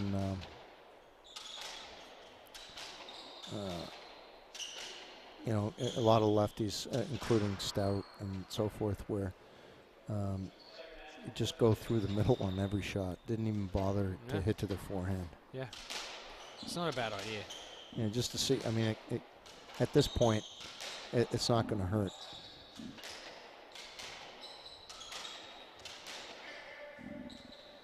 Get it up and over, Max. Okay, good dig. That worked out. That's going to be trouble, though. Okay. Down. There you go. 2 backhands. Yeah, he didn't like call what let. He kind of was reaching over Max and didn't call let. So, all right. Maxis Novik is serving to Elroy Leong. 3-7. Oh, good serve. Squirter.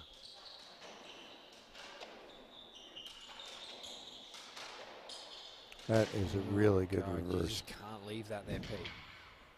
He's got a real flat swing, doesn't he?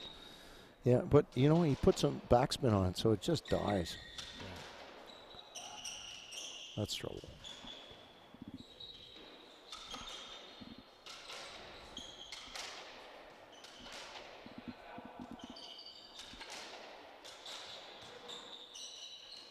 There you go, Pete. That's a good. Oh, I think it's a bit of a carry there from Elroy, but they're playing it.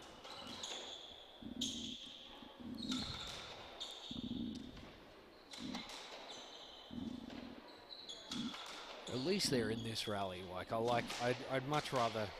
And Max just feeds him again. Yeah. Max, stop giving it to him there. Yeah, and he gave Kyle way too much room. As soon as you see that loose ball, you got to move forward, and if it passes you, then let your partner pick it up. Yeah. Yeah, you just can't feed these boys in the middle of the court because they'll wreck you. Oh, that's nice, Kyle. Yeah. Someone's got to be up to take that, though. So you've got your your pencil and paper here, and you're scouting out what shots not to hit to these guys. Yeah, I think tomorrow you're going to see these boys hit a lot of backhands with Matt and I. And look, in the final against Elroy the other day, I noticed he doesn't love the hard ball jammed into his body, so I'm probably going to be giving him a for few of lefties. those. Yeah, go for the right hip. In set positions, he's just lights out ridiculous. But if I can get him out of those set positions. And you and Matty can bring the heat too.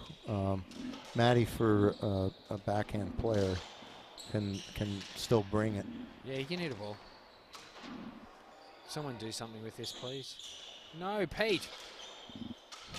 Fucking lob after that. Come on, mate. All right. Oh, there we go. There's your straight drop that you like, and do something with it. No. So what's with the new players going wall or side or whatever, saying that they're crossing? Yeah, I don't love it. Again, it's like it's that's like, where you should be. Well, that's where you should be, but you don't have to. Like it's a warning. Like, please don't hit me. I'm a pussy. It's like you cross over without telling them, so that you want the. As soon you want some doubt in their mind. Yeah. Well, here's the thing. Whenever you say wall, it means please don't hit me. Yeah. But the thing is, it also gives them the knowing that you've crossed over and you've got a much better position. Yeah. You want them to hit that shot to you if you've crossed over, and if you warn them that you're crossing over, the element of surprise and positioning is gone. Yeah. Yeah. No, it's I'm with you, mate. I think you got to cross. Keep your mouth shut and put a bit of doubt in their mind. But if you get hit, you get hit, you know? Well, and I think, a lot of guys are worried about getting hit, but getting hit's not that bad. There's worse things in this world.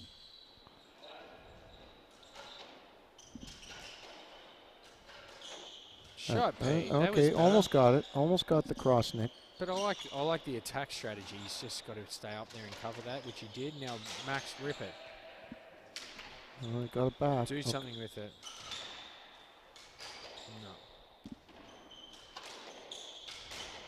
No. Someone.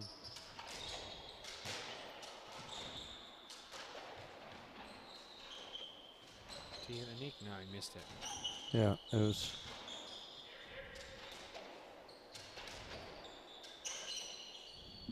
At least it's a better rally. I'm kind of happy with the. Yeah, that's better, Pete. They're now. That's it.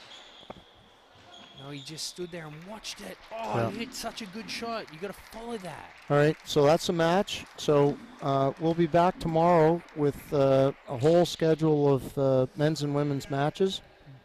This is Andrew Slater signing off from the University Club of Boston. Thank you very much, Jeff Osborne. Good luck in your match tomorrow. Appreciate it, man. And we'll see Grace, who's our technical advisor here. Doing a great job. And we'll see you tomorrow.